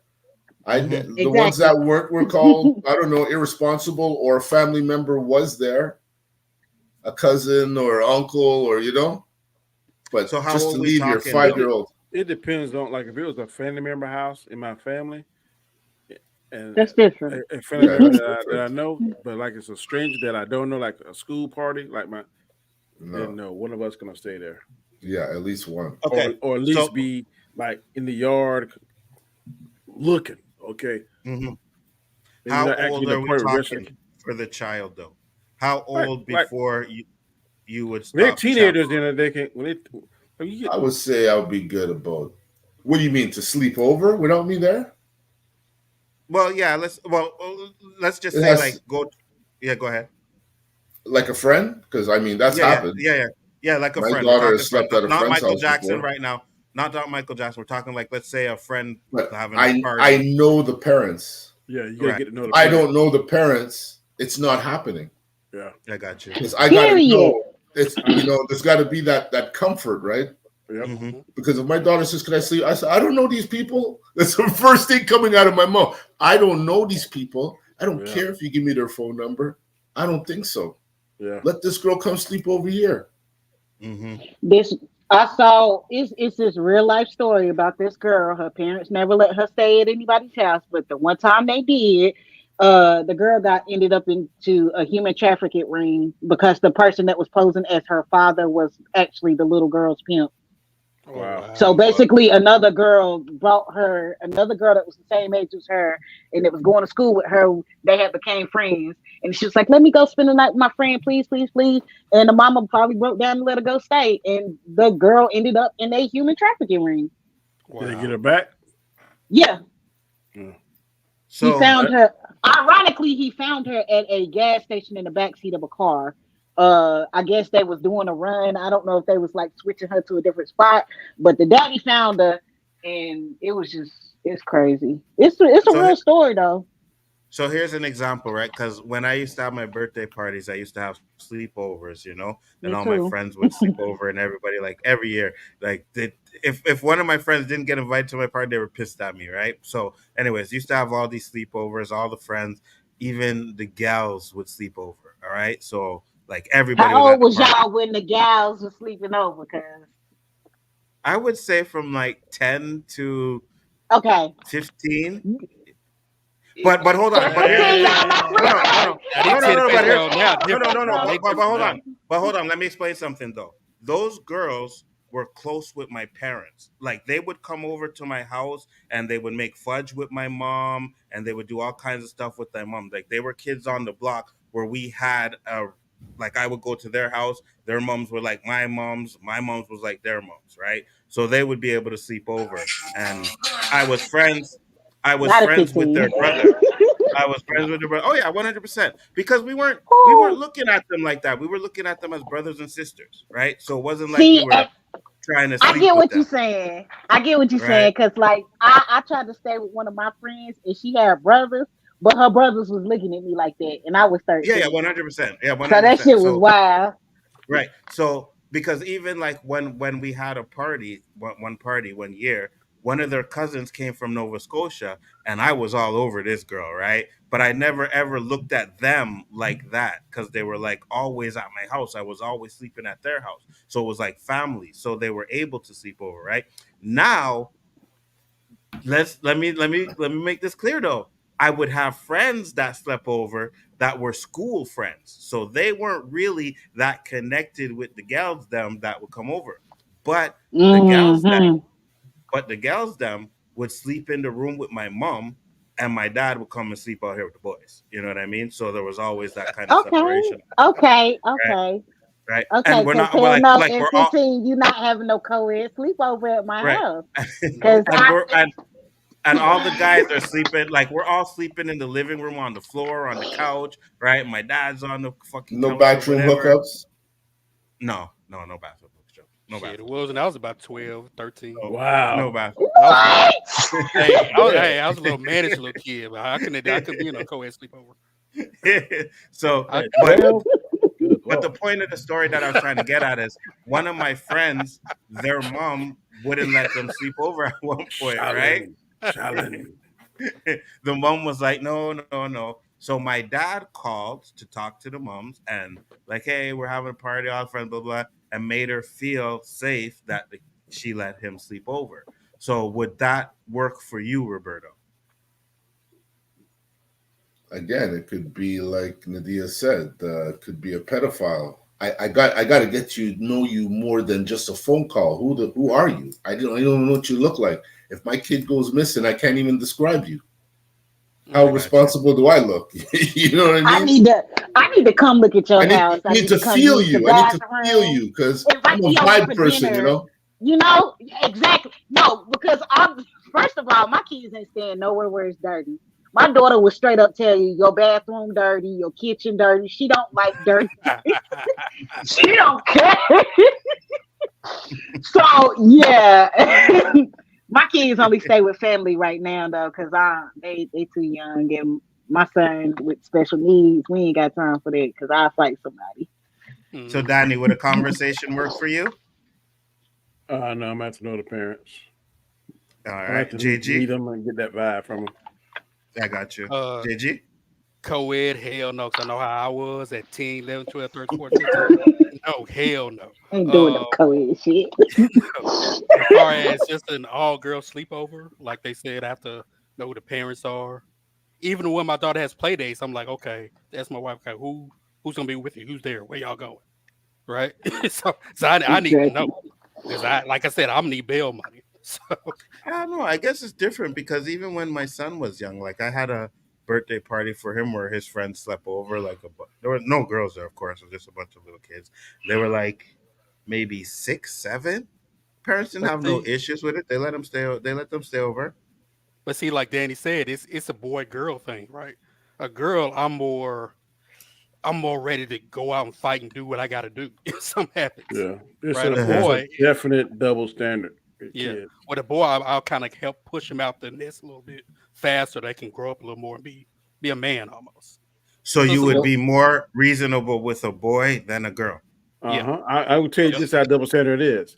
There, for instance, my daughter in high school, and some old dirty old man try to mess with her. I'm probably gonna try and have him castrated. Put hands on him. Yeah, for sure. My son, and there's a fine old teacher. Stop it! No, no. I'll be high fiving my son. Like, hey, I'm just telling you. Like, no. I said that the is same child thing. abuse. I That is can't child lie. abuse. I said the same thing. I mean, That is if my son came home and said, "Hey, Dad, yo, the teacher," at first, what she look like? Oh yeah, how you feel about it? Boy, I want to hit it. Hey, she giving it to you. Go ahead. Don't. You just being real. No. Just being real. Like if I had a son, he came to me and told me, "Dad, I had sex." We're gonna have that conversation. Okay, what happened? What details, shit like that. My daughter came to me and said that shit. Oh, I don't want to hear that shit. Go to your mama. Go to your mama. I guess it's different for me because of my son having special needs. I don't want nobody to take advantage of him. And I know people like, he's a boy. The boys can still be taken advantage of, period. I mean, you're just being a mother. That's all you do is being a mother. No, but okay, it's this documentary on Netflix about this woman. I know you're talking about it. No, you're not. But now my son, he is verbal, but he's not. He can't have a conversation with you. And if he do have a conversation with you, it's rare and it's short. But so you're not about to fuck with my son, and hell no. Hell no. I get you. But men and women are wired differently.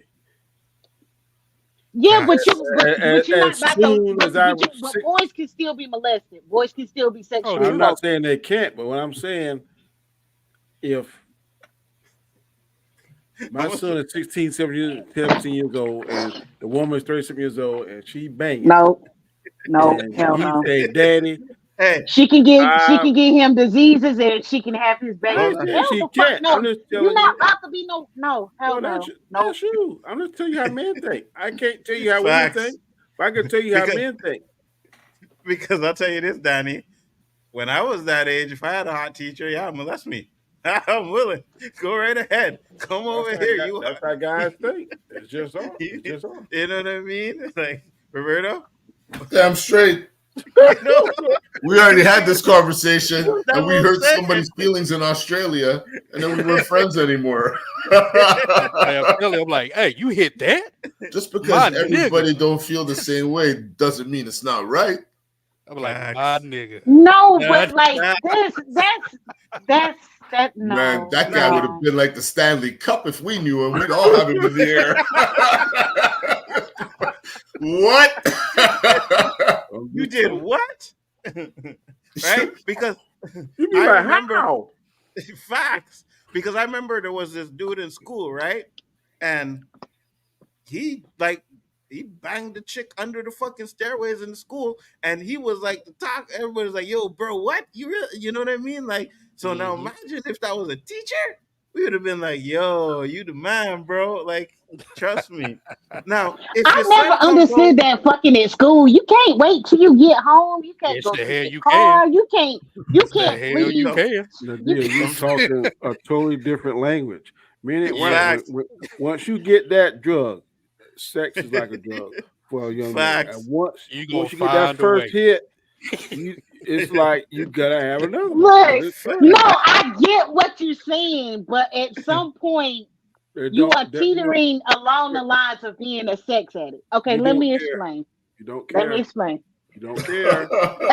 When I was young and I first started doing things, I get what you're saying because we was trying to find anywhere, anyhow. We walked into the store to get condoms. We was doing it outside, in the Facts. bathroom, all Yes. these places, anywhere we could find because that's what we wanted to do. But as I got older and I got into an adult relationship, and then my boyfriend was like talking about the shit that he was doing, I was like, yo, why the fuck are you always so like, why do you always feel like you need it? Why are you doing stuff on your break? What the fuck? Like, what? Basically, he was relieving himself on his break. What the fuck, nigga? What? It's a drug. That's I addiction. wasn't that bad. That's I wasn't addiction. that Thank bad. you. Yeah. Thank I don't know any I other wasn't way that to bad. explain it to you. Yeah, we were not bad, but I mean, Some any people, when guy, he wants hold to on, talk, you have to listen. facts. Any guy in here, if they were in class and the girl turned around and said, "Psst, bathroom, hall pass, please," right? Damn we right. going to Damn we right. going to That's the because bathroom. y'all Like, easy. Y'all are No. so fucking I'm gonna tell easy. you, I used to try to got a class earlier to get on the bus first. Hey man, we got 5 minutes. I done did it plenty of times, and I done see That's people on 5 the minutes of your bus life right there. used to put the coat over there yeah, and be doing all kind of crazy That's stuff it. on a Facts. bus full of people. Facts, 100%. On a dance I don't know. floor It was in a just more club. like trying to time some shit for me. It was like my mama get off at this time, so you could come over here. We could do this and You're a woman. Preacher. Hey, Roberto, you already know when you in the dance club and you winding up, you start to put the hands on the thighs, nothing happened. You move them up a little bit. Next thing you know, your hand is on the poom poom while you're getting one No, of them hell dirty wines. no. Oh, 100%. You were no. watching What are we me. talking about? You were watching Do me not. that day. You Bro, already know Standing what on this the is. dance floor and you end up on That's the sexual wall. assault. What Facts. the fuck? That's sexual assault. Only Don't touch. If she says listen. no. She said, When "Yeah." you could see this woman's molars, I don't think she's crying assault. You know. No, okay. I guess Nobody's smiling on the dance floor like her. Facts. That girl must really love that song. Look at her. that. I mean, as long as they're two consenting adults. But That's I've usually had the people case. try to grab my body parts No. without consent while we're dancing, and it's That's like rape, I will Nadia. punch That's you. rape, and you should I have. will. Because if that mutual feeling ain't there, it's not even remotely close to happening. Facts. 100%. We're talking like 2 a.m. Bartender ain't coming around as much because everybody's liquored up, and that's when they put on the hits. Yeah. And then, from 2:45, it's the drop down music. You gotta find a corner. 100%. You're there every weekend. If you don't fucking know your environment, then you're striking out. No, it was just always drunk, sweaty niggas behind me trying to cop a feel, and it was just like, bruh. You're hooking up with the wrong guys, Nadia. We're at the wrong wall club leaners. all the We're time. wall leaners like 2:00. All these guys breaking his sweat at fucking 11:30 and midnight. Oh yeah, that's my tune. Come 2:00, yo, go outside, yo. You smell foul, you know. With all the fresh brothers who are leaning up on the wall. What 2:00? Here I come. Am I lying, Nzo? Yeah, Am I lying? That's different right there. I mean, it was always that one song. Knew what district people were from, because I'm telling you, everybody in Uptown was in one all side. Fillers. One foot is up on the wall. You have your juice between your two fingers, and you're just moving left to right. You're not breaking any sweat. And the thing about it is, like, even though we chilling in the corner, we never really had to go out and hunt. The girls would walk by, you know what I mean? Or You're you scouting all that time. Yeah, You're 100%. scouting. You're right by the entrance to the bathroom, so you I know remember what? one time- Everybody has to go at least once, right? Come on. Even if you don't gotta go, you go in there with your friend for some more. Yes, support. because you know Yeah, women always running packs of 3 or 4 to the bathroom. Yeah. And they would let you know because they be walking back and forth the corner you standing in for no reason. You know what I mean? Pretending like they going to bathroom all this time. We already knew. And that the tune deal, comes right? on and they start whining in front of you. In front of you, yes. Oh! Yeah, like they don't know we're all there like on a Facts. tree branch watching. Facts. So this is why we feel away when our daughters go out now, because this is 90% of the fucking men's mentality. Buzzard alert. If you look, I try and tell this, and you know, just put your people daughter I've up on told this game. to, they kind of tell me I'm a little bit too drastic, I'm too harsh, you know. I said, listen, for me, if I'm walking with a girl and she sees somebody and gives it a double look, that's foul. That's technical foul. I'm pulling out a red card. I'm blowing the fucking whistle, and there's a fight. There's a fight because any man that fucking has a woman look at him twice, you could see the stripe just developing on his shirt. Yo, I was walking on the street and this girl with her man, she looked at me twice, yo. They'd be like, yeah, dog, you didn't rush her. You didn't try and get her number. Yo, I said she was with her man. That's a fucking stripe right there. Yep. So when I tell, you know, you better know that fucking guy. Well, you better think you knew him. Because what the fuck you looking twice? You saw something you liked, you had to look again. Was there a little interaction smile there that you went, oh shit, let me look, see if it's still the same. Like, what's the theory behind that? And I'm possessive and insecure. We get logical, yo. We get our sunglasses on looking 3 or 4 times. You know what I mean, Danny? You gotta be discreet, man. That's disrespect. That's motherfucking respect. Because you know a girl with a big booty with a little skirts walking by, she's looking at you like this to see if you're looking. How could you look? You're in my way. No. we already seen that girl 2 miles down the road. But they don't know that, Danny. Danny. We're trying to position ourselves, walk behind them a little bit, walk at an angle. Yeah. So we know they're going to pass our path, and we won't have to strain the look. Did you see that girl? Who? You just turned your eye. What are you talking about? Did you not see that Mustang that drove by? Be like, nah, I didn't see nothing. But you know you seen it. You know what I mean? I didn't see nothing. It's called, that's respect. That's fucking respect. If you do that, if you did that, how could I know? You did it already. All heterosexual black men got a big booty detector. Yep. It's born. Yep. Came along with the Achilles. 100%. Oh man, that shit was funny. I remember one time I was at the club, you know what I mean? Like I was like fucking maybe 18. Me and my boys, we chilling. So this gal was in front of us, and you know what I mean? So I went up, started whining with her, and she moved. And then a real like reggae tune came on and I started getting into it, right? So she turned back to see like, yo, this nigga can whine, right? So she turned back and looked, and then she looked back and started whining harder. So what I do? That's wine talk. That's wine talk. So what? Yeah. So what I do? Now you grab the waist. You know what I mean? You say, oh yeah. So now you grab. That's the the walk up, right? Start whining harder. You know what I mean? Start whining harder. So winding up, and I'm like, ooh, this chick got on a thong and everything. So, oh God. You know what I mean? So easy access. If you noticed it, you don't think it was worn to be noticed? Yes, easy access draws, 100%. right? 100%. Tell me I'm wrong, the DM. Hey, cock it to the side. What you got? First of all, good night. I am not about to talk about my undergarments because that's not a conversation. If you're wearing white and your undergarment is sky blue, facts. I ain't you run it to wonder. I ain't Stevie Wonder. You understand? When I was younger and I was going to parties, we had the low-rise jeans. Of course, we was wearing a thong so you could, you bend over, you see.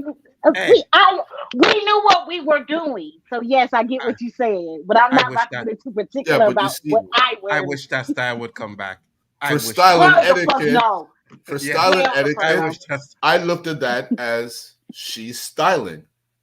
Because when you have on the grandma dynamites and you're not a grandma, that shit doesn't give you any justice. You know the grandma dynamites. You know what I'm talking about? No? Oh my God! I'm sorry. Remember the ones that look like they cover a dome in a soccer stadium and shit. That must be a Jamaican phrase. Grandma dynamites. Because look, when we went to Cuba, that's all that it's a communist country. They don't have the access. That's all they're wearing. Yep. So when you pull that shit on and say, yo, I got some, that's like a gold chain, bruh. Gold chain. See that? It's like mesmerized. You tilt to left or right, put them in a trance. And next thing you know. So y'all girls they be wearing underwear, actually. Do you got Grandma Dynamics on? I said they be actually wearing underwear. Where? Just period, girl. In Cuba? No, I'm just talking about period. Women. Well, some of them do. Most of the women I talk to, they don't wear them. They don't wear any. And I don't have an issue with that. Wearing drawers, wearing pants and no drawers, jeans. That's like a sundress. Drawers are optional. Oh yeah, 100%. Underwear is optional in the sundress. Oh yeah, of course. Yeah, 100%. And I ain't gonna problem with it. Conversation. Look at that. Got all of our attention. Oh yeah, here. Lululemon, greatest leather ever made. I just think it's weird when dudes be surprised, like, you ain't got on no underwear. Like, that's kind of normal. Why would I? Hey, it's too hot. You don't want to wear them? It's too fucking hot. It ain't that hot. It ain't that damn hot. Come on. How could the smallest piece of clothing you have on make you hot? You know what I mean? I'm a sweaty guy. You're not fooling me. You want me to see definition. That's what you say. What you say, Roberta? You got a little piece of string on, and that shit making you hot. Really? You know what I mean? I don't. I don't like panty lines. Like, wow. You're gonna walk around raunchy. That's what that is. It ain't nothing making you hot. That's like ready to go. Here's the thing, and Adia said that. I can't stand when you see woman in tights, whatever, and you can tell she got on fucking those granny dynamites like Roberta was talking about. Turn off. Right away. I don't care how big your booty is, you fucked it up because you're wearing some granny panties. It's like wearing white socks with a black pants, you know what I mean? Facts. You fucked it up. I don't care what kind of shoes you have on, them socks fucked it up. Facts. 100%. You fucking sorry, Roberta. You dressed up in a 3-piece suit and you got on white socks. Oh my lord, man! You can even the suit better be white, Miami style. No socks. I give you that. White socks. Take them socks off, man. Facts, 100%. Unless the suit is white, yeah, I guess that could work. Yeah, I'm not talking about those white shoes. You got not gym socks, like dress socks. Dress socks. Yeah. But I know people that have white. I know people that have wore white like gym socks with a suit. There's some geeks. No. Thank you, Danny. I mean? Do they have a pen thing in their pocket here? Wait. Never mind. Yeah, when they wear suits, this is a man thing, Nadia. This is a man thing. No. I get what you're saying. I'm just like, why the fuck would you just? Why would you just get some dress socks? Some people don't make the effort. They don't care. They'll wear 2 different kind of socks with sandals. Is that a style? Sandals. It is. Yeah, like they're wearing slides with 2 different color socks. They sell the socks. No, but I'm talking like they have 2 different socks on. I know like the same brand. Like this I know they're 2 different colors. Yeah. Yes, I've seen it. It's them children. They don't care. First off, exactly. if you wearing more flip bubble flops, slippers, I can't stand the more bubble slippers. Flip flops and socks are fucking. They drive me fucking crazy. Why the fuck are you wearing socks with flip flops? Unless you're Your coming toes off ugly. a basketball court, Yeah, or a soccer field. Yes, I'll give you that. But if you got a winter jacket on, a toque, and you got fucking slides with socks on, something's wrong with you. What about Crocs and socks? No, I don't even work. I've never owned Crocs ever. No fucking No, Crocs. y'all not team Crocs. No I'm in the idiot South. shoes for y'all. I wear those some of the best shoes to go fishing in, bro. Wait, Donnie, you got Crocs? To go fishing in. I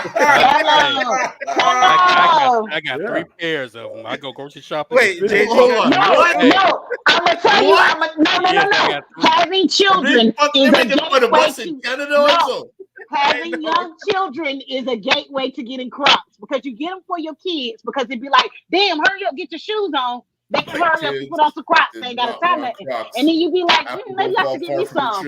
And then, man, I'm trying to tell you. My dad ain't there with no Crocs. But I'm telling you, but if you go, you're not gonna wear your. I'm not gonna wear my Pumas or my Nikes to go fishing. I'm wearing something I don't care about. Yep, I agree. I agree. And if I lose them, how comfortable this is. And if I lose them, it's only $5 or $6. I don't care. In the wintertime, I've got the Crocs with the fur in it. That's even better. Yes, sir. No, oh my God. Yes, I got some Crocs with the fur in them. But hold on. There's Crocs with fur for men. Yep. Yes. Yeah, I know. They got designer Crocs now. I'm gonna stay PG on that one. You know what? I'm not Roberto. I'm not Roberto. It's for that's an acronym. That's an acronym right there. Men with fur. I'm sorry, you crossed the boundary. You want to wear them plastic Flintstone Crocs? Okay, no problem. They have them in black, different green. You can match them with your outfit. But a man wearing Crocs with fucking fur? Come on. The deal, I got no problem with you. But you guys are doing that shit. Hey, say what you want. Put the D in that third box. Say what you want. I don't care. You got know what's funny about Crocs? Yes, my 3rd pair of Crocs got fur. No, I said with fur. Yes, you said with fur. Yes. Keep your titties warm. Yo, they keep your feet warm in the wintertime. I'm trying to tell you. That's hold on. There's no fucking way here in Montreal we wearing Crocs with fur in the fucking wintertime. They make Crocs that's boots. They got my daughters do. They got rain boots. They do. Really? The car to the house, you know. Oh, okay, yeah. So I bet you buy them they Jordans. I bet they Jordan Crocs with fur. I bet you buy them. No, I wouldn't. Yes, you would. They're collector's item. You don't buy them Trump Crocs. Absolutely not. There is nothing you can put on that shoe. Absolutely I think not. even if you gave it to me for free, I might wear them in the house. You know what's funny about Crocs? And the thing is, I might, Roberto. You heard me say might. Yeah, might. Like if I come downstairs to go in the back and those are the only shoes there, I don't feel like going back upstairs. I guess I'll wear these. Sure that, Lonzo. Give them a try. You know what's fun? You know what's funny about Crocs? Yes, I got those right there. Man, ain't it hot where you guys live all the time? No. Not in the wintertime. We're in the winter. Not in the wintertime. We actually have wear a those winter. in the You winter. have to go. You have to go to like Florida and Louisiana. You ain't having a real winter. You just have like a fall. So Roberto, you like ain't never had bare root shoes with fur in them? Danny, sorry, no. Wow. But hold on, let me ask you a question because No. JG made a very good statement. He wears it in the house. Do you wear them on the street, Danny? No, I don't wear them on the street. I'm talking about around my house. Okay, my question to you guys is, why don't you wear them on the street? No, the fur ones I wear in the house. No, but why don't you wear the fur ones on the street? Because they're considered a bedroom shoe, Roberto. I don't wear bedroom shoes out in public. They like house shoes. How cold is you guys' bedrooms, man? They like house shoes. Oh my God. How cold is it in your fucking bedroom? We ain't got heated floors. If you got, I don't got heated floors either. I live in Canada. You know where we have igloos and shit? No. Do you got carpet? No. Your feet don't get cold. No. You get used to that shit after a while, you know. Maybe we ain't used to that shit down here. No, I got no carpet. I'm walking around with bare fucking feet right now. I would rather walk around with bare feet. Yeah, because it's 100 degrees. You have 4 fake seasons. We have 4 real seasons because we bring you guys up here and show you our 4 seasons. You be fucking running back to where you're from. I'll tell you that right now. Especially guess Danny. what? We don't want to come up there. I don't know It's why okay. you Come in the summer, Danny. Come in the summer. We're gonna give you a poutine. We're gonna give you a bear claw. We're gonna give you some oxtail. And then you can go back. When we come down there, when we fly down there, we give you some gator. We're gonna try your alligator. Yeah, because you know we ain't coming because Nzo don't fly. I'll be straight with you, Daddy, because I like you, Oh my goodness. Oh shit. So there's your alligator. I'm with Roberto. I'm with Roberto. Man. You know what's funny about Crocs? Cold, I sure wear them in a heartbeat around the house. You sure will. Okay, so the About question Crocs. that Roberto asked though is, do you wear, and not just the fur ones, regular Crocs? Do you wear them outside? I just told you, Nzo, when I go fishing, I wear them on the boat. No, but Okay, but outside. outside, like if you're going to the store, I don't do that because they're considered like a bedroom type shoe. I don't wear bedroom shoes out in public. I'm going out in public like to no. The fur ones are bedroom, but the all plastic ones, those are everywhere shoes. Yeah, people wear those those. I don't wear them everywhere. I wear them fish because if I'm going to catch a fish and the fish be all smelly and funky, I'm not going to wear my good shoes. They have all that fish stuff and all that craziness that you find out on the boat. So I wear something I don't care about. Those surfing shoes that you don't slide on rocks and shit, you know? We have to buy them. Those can get wet. Usually they cost a lot more. Crocs are only $5 or $6. Yeah, that's why Danny wears them. That's why Danny wears them, because those are crooks. But they're comfortable. Those are the aftermarket crooks because real Crocs are more than $8, man. I'm telling you, if I mess them up, I don't care about $8. See. If I pay $40 $50 for them, I don't care about that. He probably getting the basic ones. They have different fashions and different ranges, and because there's some that's like $150 to some that are like $18. They'll never be on my foot. But you know what's funny about Crocs though? I can't even believe we're talking about this shit. No, that in the movie Idiocracy, that's what they were wearing. They were wearing Crocs. The idiots were wearing Crocs. And if you come down to the South, most of the nurses, that's what they wear. Yes. You have these ones too here with the one that says Crocs on the side? What happened? No. It comes with an apron.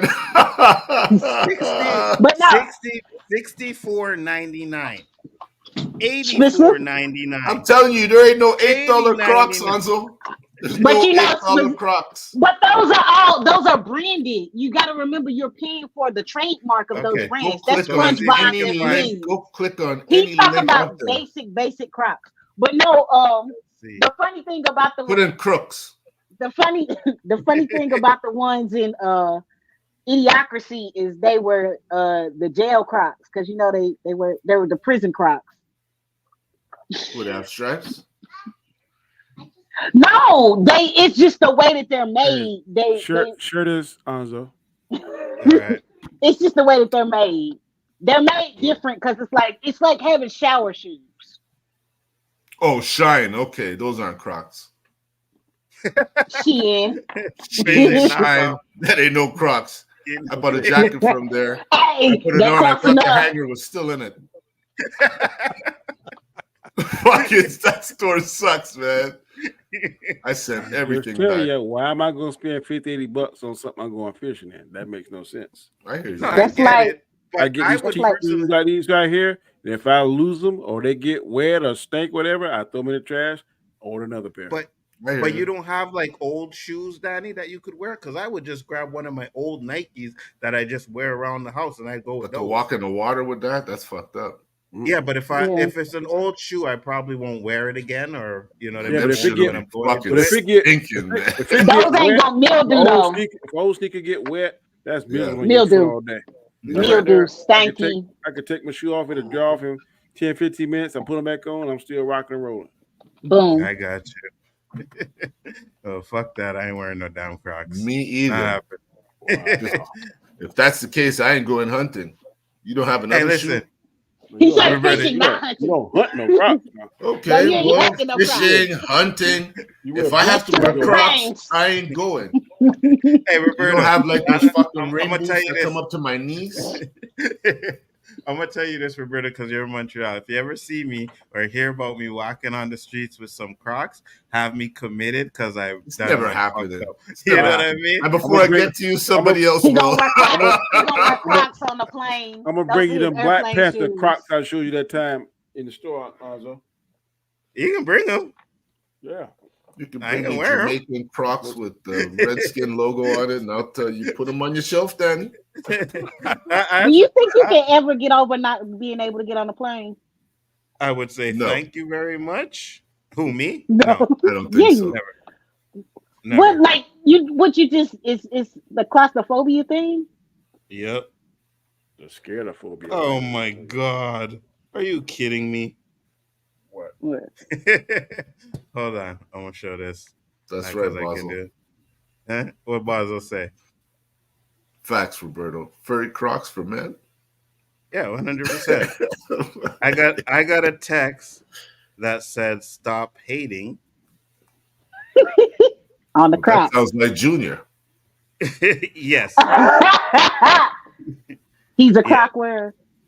Hold on. He Did got Roberto say on the some apple don't Crocs. fall too far from the tree? He's Gen Z, right? Oh yeah, Gen Z don't play about that Crocs. Touche, Daddy. Touche.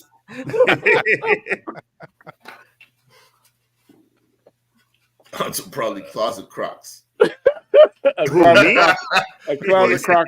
The apple don't fall far from the tree, you know. I got Crocs all in his closet. Yeah, I bet you get all kind of Jordan Crocs. Exactly. He got some Jordan Crocs in there somewhere. Ask him if. What are those? Wow. Crocs. Those are Crocs? Crocs? Yeah. They're comfortable, bro. I'm telling you. Comfortable. He said stop hating and send me that picture with Crocs. I'm like, nah, bro. Hold on. Yeah, I you don't talking have about a people. problem. Hold on. Did they just say people in Canada don't wear them? I'm not going to judge the slippers you wear. But here's the thing, though. I have never seen him wear those out in public. That's what I'm talking about. You ain't never seen him wear them. He has charms on them. He has charms on them. He wears them all the somewhere. charms he wants at home. He's He's at home. That's his like business. You could have pink Crocs at home. I don't need to know. But you wearing those shit on the street, that's a whole different ballgame. People walk around in their pajamas. I'll accept that before I see you in Crocs. He's laughing. He said a gift from my girl. He said a gift from his girlfriend's mom. Okay. You wear them though, and they comfy. See? You see? Hell no. Those are my home slippers. Right. That's right. That's right. Y'all that You're embarrassed to wear them on the street. Now, you not been telling those same people we wear them at home all night long. I mean, yeah, but except for but JG. you did say they have fur. What's wrong with that? And I don't know. JG It's did like. say, Sorry, go ahead, Azza. no, I was just saying JG did say he wore them on the street. So No, I said I wore them once in the grocery store. That's what I said. You know, it's just like when I see a guy wearing a down jacket in California with a toque, I'm like, okay. I'm gonna think he's about to set some shit off, and I'm gonna get the fuck up out of there. That's not normal. You see it? All the guys in NWA, they're wearing toques, they're fucking all dripping J. Curl juice all over, they're sweating to death. What the hell? Take the toque off, man. Never catch me outside in those. And I promise you, he just put them on so he could take the picture, right? Because I know my son, he's not always putting on the fucking Crocs. He'll just go to the bathroom or whatever with his bare feet like I do. So I know he just put that on. He don't wear them often, but I guess because, a gift from the girlfriend. They're supporting the cause. They're good at supporting the cause. Exactly. Oh, my God. This was a great show. Damn technology. Don't try to deny that tree. What? I ain't denying it. He got taste. I just know that he was trolling when he sent me that because he ain't wearing none. You know what I mean? So, but yeah, oof. This was a great show. We actually had another topic that we were going to discuss, but it's getting close to the time to close up. I'm curious. Can we give that like a good 2-3 minutes or 5 minutes? You want Latinos to and hear hip hop. it? What is that? Oh yeah, you want to hear it? What is it? A All song? right. No. Can I read something real quick before you go there? Sure. Yeah, go ahead. I asked this question per Google: do people in Canada wear Crocs? Absolutely. Not only do they have a place in fashion, they are definitely a thing in Vancouver. Wow. Yes. Crocs are the I didn't peak. say We ain't in Canadians don't wear Vancouver. Crocs. And we ain't in Vancouver. And aren't they Caucasians? You see any brothers What up, wearing them Bo? Crocs in them pictures in Vancouver? I see some pictures of brothers. I see pictures. You better do some deeper research there, JG, when you spit out that knowledge. That better be a brother. Yeah. Facts. All right, so this was the topic, Roberto. Latinos created hip hop. Trying to steal royalties, are you? You know what I'm saying? There's only two big hip hop Latinos that I'm aware of, and that was Big Pun and Fat Joe. Heavy D. No, Heavy D. Sorry, wrong guy. Sorry.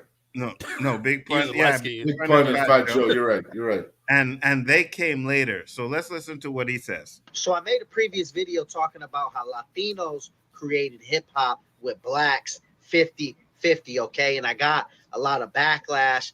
A lot of people kind of saying that, you know, it's false and blah, blah, blah, blah, blah, blah. So this video, I'm coming with facts. And also I want to say, I'm not here to argue about Juneteenth in the Kendrick Lamar situation, okay? I'm not here to argue about Juneteenth. I am here just strictly talking about the origins of hip hop and how Latinos was there 50-50 with African Americans, okay? Now, I do want to say this. There is a few Mexico cities that actually celebrate Juneteenth, because if you didn't know, there was actually slavery in Mexico, you know what I'm saying? But hey, let's go in a little deep. But also, here's the facts. And put your foot in the mouth if you said I wasn't right. I remember looking at some of them movies. It was Latinos there. Correct me if I'm wrong.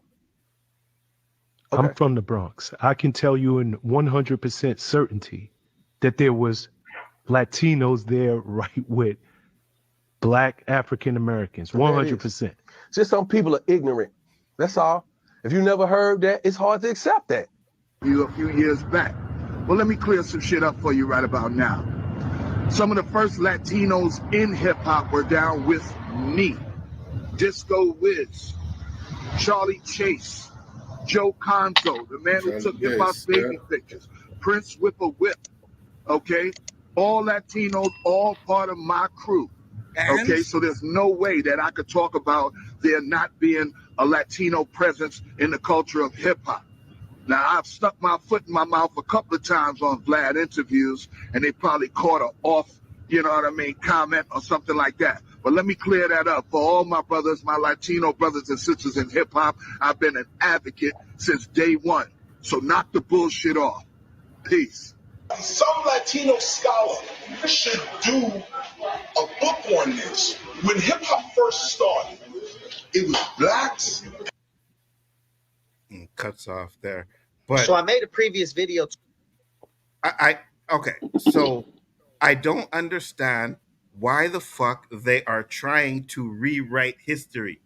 Rap and what we know it was created by, oh my God, his name. I was thinking about his name and then it just slipped my mind. Oh my gosh. About Herc? Yes, Cool Herc. That's it. Thank you, Danny. That's the origins of hip hop. It's been documented, right? These people that are coming in here and saying this are just doing these little researches or whatever. All of us on the panel, well, maybe except for fucking JJ and Nadia, because they like little babies right now. But we lived it. We lived it. Go ahead, cook, Nadia. Go ahead, cook. Okay.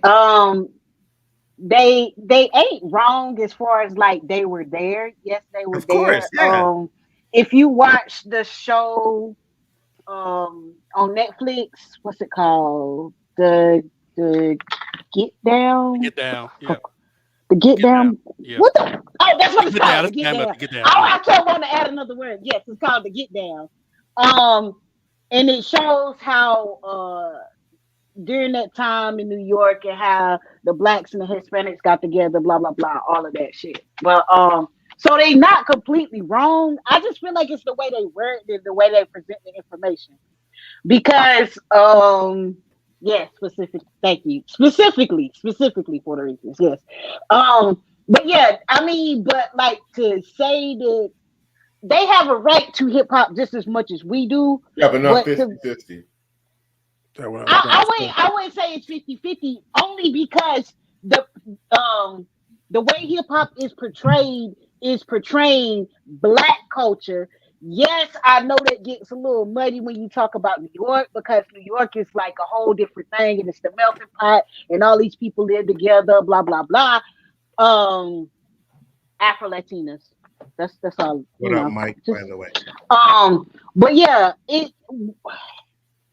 they ain't completely wrong, but I would say it's 50-50 because hip hop is heavily based upon black culture and it has evolved because of black culture.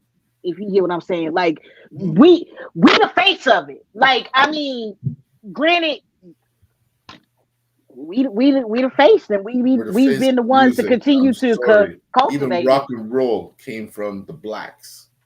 Country came from blacks. Jazz came from blacks. We created every fucking thing. Period. So, music. 65-35. I can roll with them digits. Cool, I Mike. think, are we getting hip hop the culture confused with rap music? Because it's a lot more than just than just rap. Yeah. Subdivision. No, I'm saying the percentage they're talking about because if it's rap that we're talking about, then there's no way that 50-50 is correct. But if it's the culture, the actual culture of hip hop, like the clothing, the styling, the dancing, the verbiage, then maybe that number may be closer. Yeah, 100%. Me too. And we're not saying that. And you notice they're saying like all these guys that he put up were saying they're here, they're there. Yes, they were there. They were there, but when you go and look and you do your research and you talk about the numbers, right? And when you talk about like the first hip hop party, the first person that started scratching and doing all of that stuff, like Danny said, it's Kool Herc. That's documented, right? So yes, that is possible 100% that they were there, but created by us. You know what I mean? They supported, they helped out. No one is saying they did it, but to just say that it was for that. I just say that percentage is not accurate. I think they might help create hip hop, but rap music was one of the main vehicles used to carry hip hop to where it is now. And now I think hip hop is in trouble. I just do. Facts. But I think percentage, like Roberto said, a little off. I give it more, maybe 70-30. Yeah, I know you want to say something, Nerdman. I'll let you on before we close up. I just want to play this one, and then you could say what you want to call because we said something at the beginning. But all right, Danny. Yeah, thank y'all for having me on. It was fun. So, Danny, nice seeing you, bro. Yes, Peace out, Danny. Always. And we're not going to be on here much too longer either. Just get through this, and then we'll close up to it. All right, Roberto? Go ahead. Yeah, I was going to say, I want to say, we know hip hop the origins of it came from the South. As people moved up north, then you started seeing the Kool Herc here, but it became hip hop then. Just like the blues, stuff like that, from the South migrated up north, right? My mother's parents are Cuban immigrants. So in a lot of circles, I can be considered Afro-Latino. In some circles, some I'm just black. Which I'm also a black person no matter what. I think, like Neil was saying, the wording, right? It's no one has said that Latinos haven't contributed to hip hop. But when it comes to the origins of hip hop, I don't know about that. Right? Of course, I don't think any of us were there when the first hip hop album was produced in the studio, of course. But I was. Okay, well, there you go. Old ass. And it's It's okay for you to call us old ass, but when he called you guys test tubes because you weren't around, you guys got all offended and shit. Because I ain't no baby. I'm a grown ass woman. Shit, I'm at the age where I can choose you or your daddy. Come on now. Let me take. Hold on. Let me get super chat real quick before you go. It was done just like that, Nadia. Oh, and then the auto starts boiling up. But you know what? That's how it used to work back in the day. But you know what? Nobody denied it. Nobody said no. That's all I'm saying. Nobody said no. Poe sent a $2 super chat. Thank you, Poe. Much appreciated. Said my white boy from Atlanta is watching y'all. Well, big up to your white boy from Respect, Atlanta, yo. brother. You know, we don't discriminate here. We like white boys to come watch it. We like everything to come watch it. So all peoples. Absolutely. Nerdman is here, Nerdman. I'll let you say your Okay, thing let's hear after we get to KRS. this. First, let's hear what JG wanted to finish, then we'll go KRS. JG, I'll go just say ahead. one more quick thing. It's Oh, one of sorry. those, That's you me. know, It's okay. Go ahead, JG. it's one of those things where, you know, like we always say, everybody want to be a nigga until they got to be a nigga. Right? Facts. You want when it's popular. Okay, yeah, we were part of this, but when shit goes down, no, that's on you, buddy. That's on you. Facts. You know what I mean? So Facts. 100%. that's how I see this right now. All right, KRS-One, let's Good hear. observation. Some Latino scholar should do a book on this. Okay. When hip hop first started, it was blacks and Latinos. At the beginning, when it started, as a matter of fact, it was that energy. We was already here, slaves in America, getting free. Then Puerto Ricans, Dominicans, Cubans started coming into New York. It started from the 30s, from the 20s. We linked up. We started teaching you guys English. You started teaching us Spanish. Some of the foods that we forgot about, some of the ancient techniques we forgot about, the Latino community brought it back fresh from the Caribbean. Black people got educated. And take a guy like Alphonse Schomburg. In New York, he's a Puerto Rican in the 1920s, a scholar who brought back black knowledge. Let me say it slow again. Damn. This is a Puerto Rican scholar, Alphonse Schomburg. This dude, first of all, he has a center in Harlem on 135th Street. You should go visit it. It's part of the Library Association, the Alphonse Schomburg Center for Black Studies. This is where you drop the Jew. He ain't black like that. Or is he really? Because some black people ain't even black. He's blacker than some blacks on the same block. Why? Because they denying the history right up the block. Right up in Columbia, right there, NYU, they denying the history. But a Puerto Rican came and restored black history and put his center in Harlem. Then we have to talk about Ruby D, MC Ruby D. In the early days, there was a rhyme. He said, "I'm MC Ruby D, a Puerto Rican. You might think I'm black by the way that I'm speaking." Everybody knew that wrong. Everybody who was in hip hop unless you knew that rhyme. Yeah. Romantic Fantastic Five. So the Latino, I can go on and on. The Latino connection is really strong, but it's again the corporate that wants to make you think that rap is just about black males doing poetry, and it was never about that from the beginning. And even take it further, it was a breath of fresh air when punk came back. So, I mean, I don't necessarily disagree with what he's saying, but at the same time, like I said, I mean, when you think about it and you think about the history, it was cool hurt and all of that stuff. So I don't disagree. Thoughts on it before we? He's right. Yeah, go ahead. But he's not emphasizing on the thing that Danny and I are speaking about with the numeric part of it, the 50-50. Right. I ain't saying Latinos didn't have a part, because I remember them way back in the day. I even like their style because very similar, right? But let's just say for every 2 Latino rappers, there's 100 black rappers, and you want to split a purse 50-50. So those 2 get 50, and them 100 guys have to split up 50? Yeah. Don't work that way. Don't work that way, you know? So if there's a majority, they get the majority, and that's how it rolls. But they do have to get recognition. Yeah, 100%. JG? I remember Charlie Chase. Oh, first off, let me say, Poe's friend. How about they get 0? I'm just going to say it. I'm sorry, but Poe's white friend from Atlanta. He said, "What's up? One love. Thank you. Always a pleasure." Respect. He said, "Hold up. My bro is a real one." Absolutely. I ain't worried about that. I know your friends. You can vouch for them, Poe. So I'm gonna let JG and Nadia say their final thoughts, and then I know Nerdman's gonna want to say something to Cole. So just quickly before, like because there was one dude named Ricardo in the club. You know, like doing some. I don't know the whole context, but I feel like I'm getting some of this conversation about how some people of Latino persuasion. Well, he's saying Latinos help hip hop 50-50. Responsible for hip hop or rap. Sorry, said 50-50. They said the Latino and blacks created rap 50-50. Yeah, they can. I don't think so, bro. I don't think so.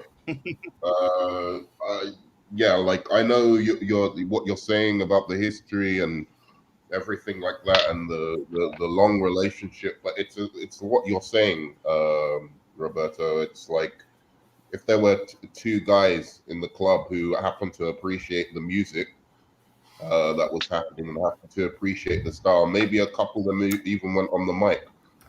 That don't mean jack. There were a couple of white people in the churches where rock music was being made by blacks who took it and then was allowed on the radio with it and made it sound like it was white people who invented that. You know, like that's.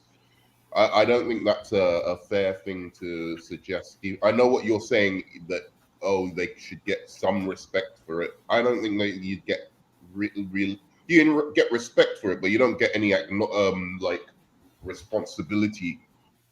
Like, oh, you're responsible. You're responsible for your particular part of it. Yeah, contributions. Yeah, I feel you. In terms of the invention of it, that's and who invented anything anyway? You know, like it's like you can't go back.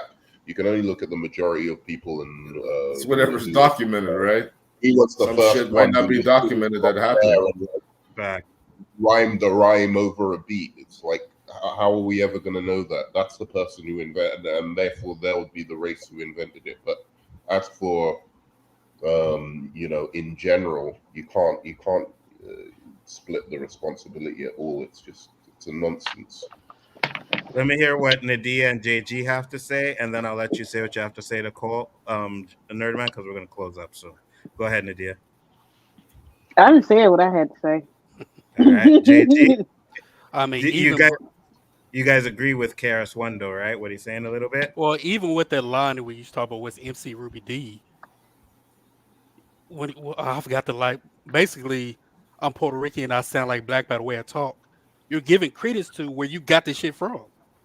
Yeah, black people. You know what I'm saying? Like, you got your flavor, your style from black people. Why I speak, you think I'm black. You got it from black people. And let's not forget that a lot of Latinos, especially Puerto Ricans, because you think about historically. Are we talking about black Latinos? But see, that's what I'm trying to get at, because you look at Puerto Ricans, Spanish, Taino, Indian, and African, right? The slave Dominican. And Dominican, right? Same thing with them. There are a lot of black Latinos who consider themselves black.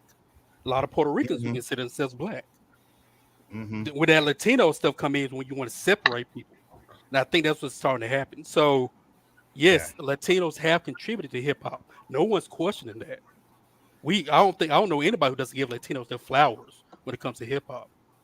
But to try to say that, oh, we deserve 50% of what you guys get, it's almost like it's a bit much. It's a bit much. Almost like, we get what's that shit we're trying to get now? Give it an R word. You always say it all the time. What do you mean, reparations? Reparation. There we go. Reparation. Rhyme me my check. It's like they're saying, oh, we deserve 50% reparation too because we're part black. Right? It's like, no, it don't work like that. It just doesn't work. I agree. Brandon said Latino music and Afro-Caribbean music are based off of hip hop origins, though. The rhythm, the beat, the snare, 100%. That's a vernacular, my friend. So, Nerdman, before we go, you wanted to say something to Cole? Because I know he's going to see this, and I'm going to make sure that he does, because I'm going to send the link so he can watch it. What do you have to say? Look, I don't know how much you talked about here, but I sent everything. I sent a message, and I hope he reads it. And I know that he's not well in hospital at the moment. and I just want him to know that he's very loved, and I want to hear from him and find out how he's doing, and I care for him. He was always a very, we had our jokes and whatever back and forth, but he always was there. When I needed somebody to come on a stream or do anything, like he's the guy who would always be like, "Oh yeah, I'll jump on you with you," even if it was like for half an hour or something like that, just to shoot the shit. And he was very, generous with his time and whatever. And he was always really funny and great guy to talk to over online. So he's helped me through some darker times. He's helped me with creative stuff as well, like even like being critiquing something I'd written. So yeah, I just wish him the best. I hope he gets well soon. Absolutely, 100%. Mike said, "What's wrong with Sean?" I guess you didn't see the beginning of the stream, Sean, Mike, but I got sent a message from his friend, and it was supposedly, well, not supposedly, he actually attempted to take his life. So I did talk about him at the beginning of this stream as well, and we were telling him, like you said, like Nerdman said, man, we enjoyed having you around. We want you around for more of these streams.